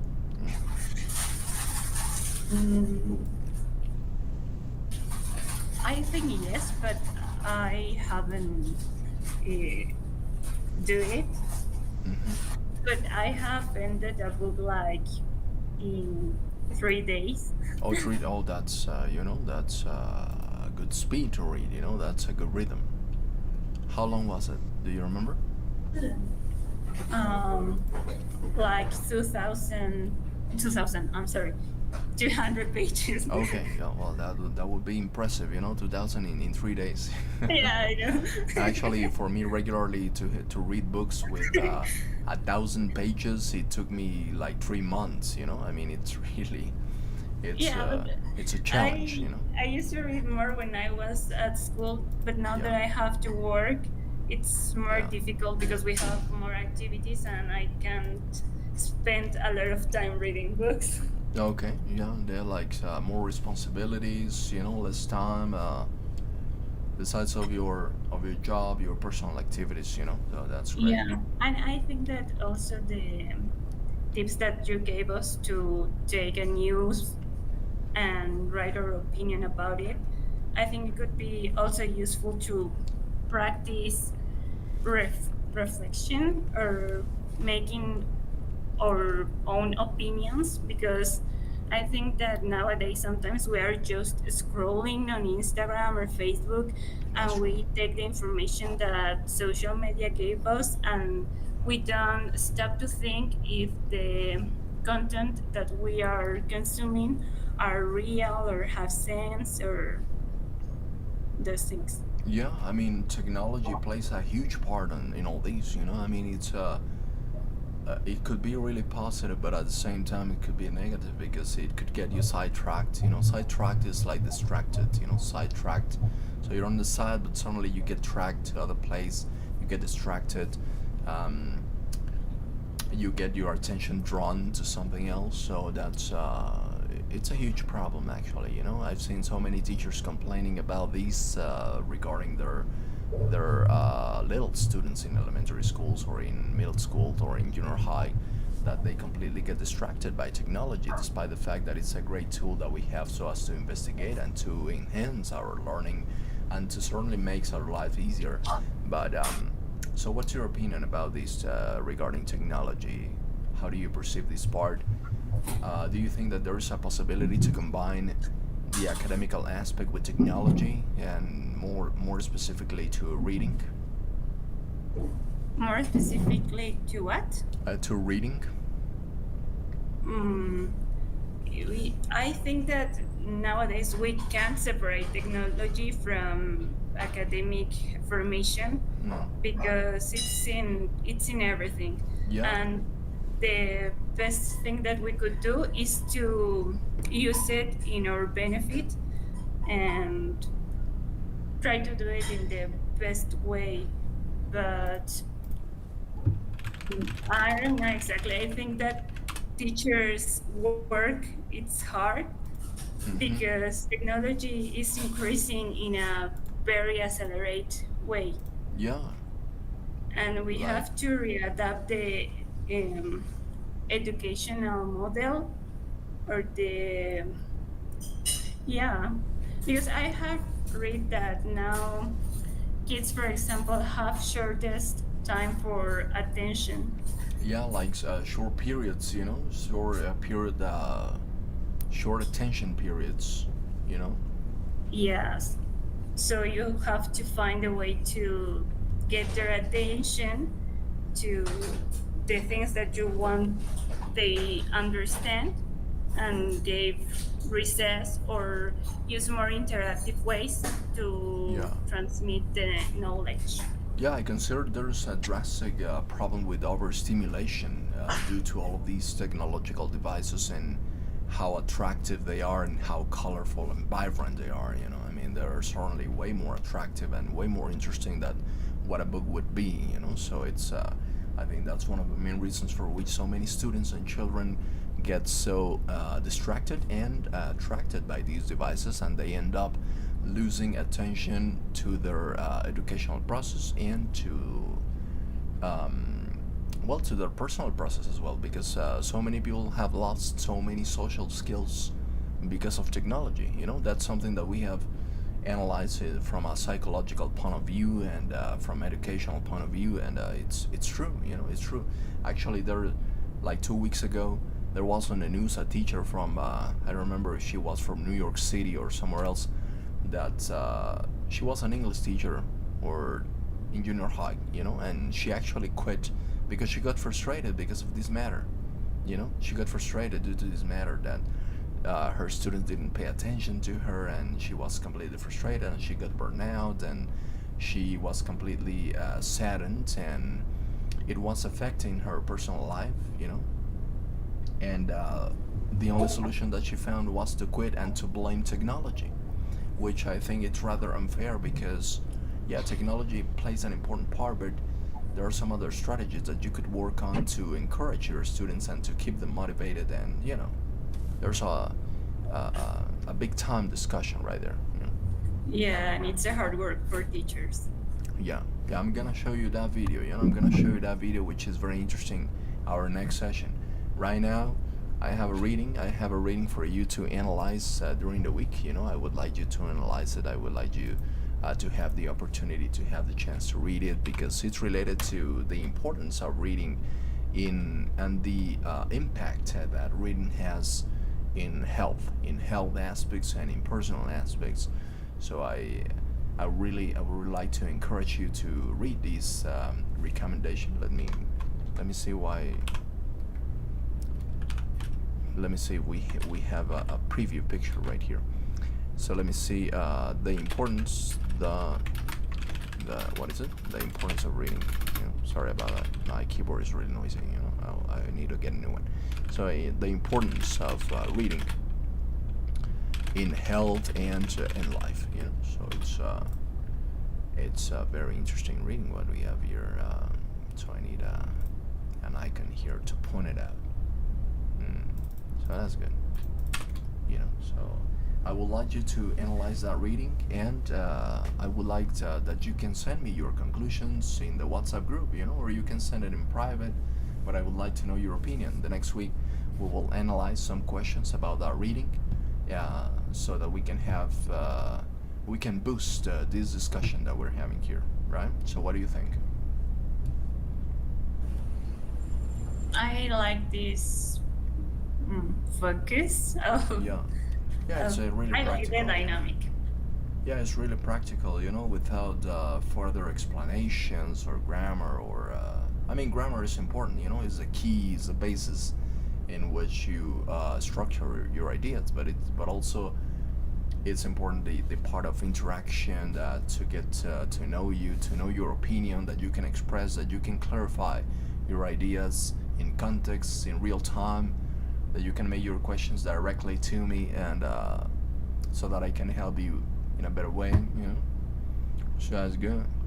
You know, so in this case, well, it's 11:03 a.m. in the morning, you know. In this case, in our daily session in Mexico, that's the time right now. So do you have any other questions so far? Sorry, I didn't get the part of the reading tips. So we are going to read the passage that you sent us, and we are going to discuss about the next class, right? The next class, yes, but I would like you to know your opinion, your written conclusions, that you can send them to the WhatsApp group. These conclusions need to be sent during the week. Yeah, on Monday, on Tuesday, you know, the day that you can before the Saturday, so that we can discuss it on Saturday, you know. Like, do we have like a limit words or sentence? No. I mean, you can send it any day that's possible. You know, you can send it in the morning, in the afternoon, at night. What it's more simple for you. You know. No. What I meant is that do we need to the length of the conclusion needs to be. Like in a specific words lines and a specific amount of lines.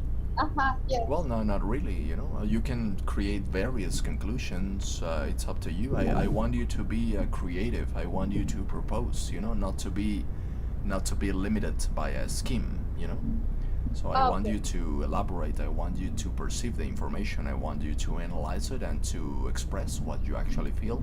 You can also write questions. You can also write questions in your conclusions. Questions are also valid.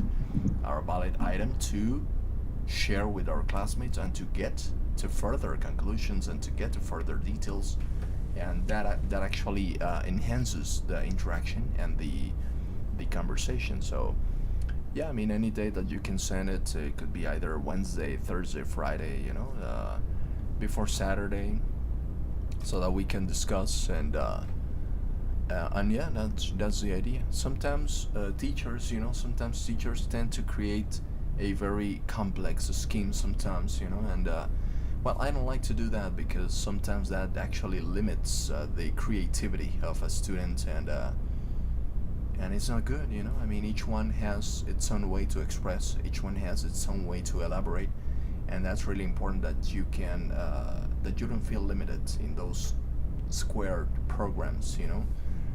You can also add pictures. You can send me another article. You can send me, hey teacher, you know what, I saw this video that I want to use as a reference to background my opinion. So you can send me a video as well of the investigation that you did, of the conclusions that you got to. You know, try to be as creative as possible, you know. So that's the point, you know. So in this case, it's 1 p.m. You know, 1 p.m. in Florida, time to eat, you know. So that's the point. So I will see you on Saturday. You know, I will see you on Saturday. Is that okay? What do you think? If you don't have any other questions, of course. You know. Yes, teacher, thank you. Okay, I will send you the recording, the same thing to the group, you know, and everything related to that. Okay, thank you. Thank you very much. Have a good day. See you soon. Take care. Have a great weekend. Enjoy. You know. See you next week. Bye. Thank you. See you soon.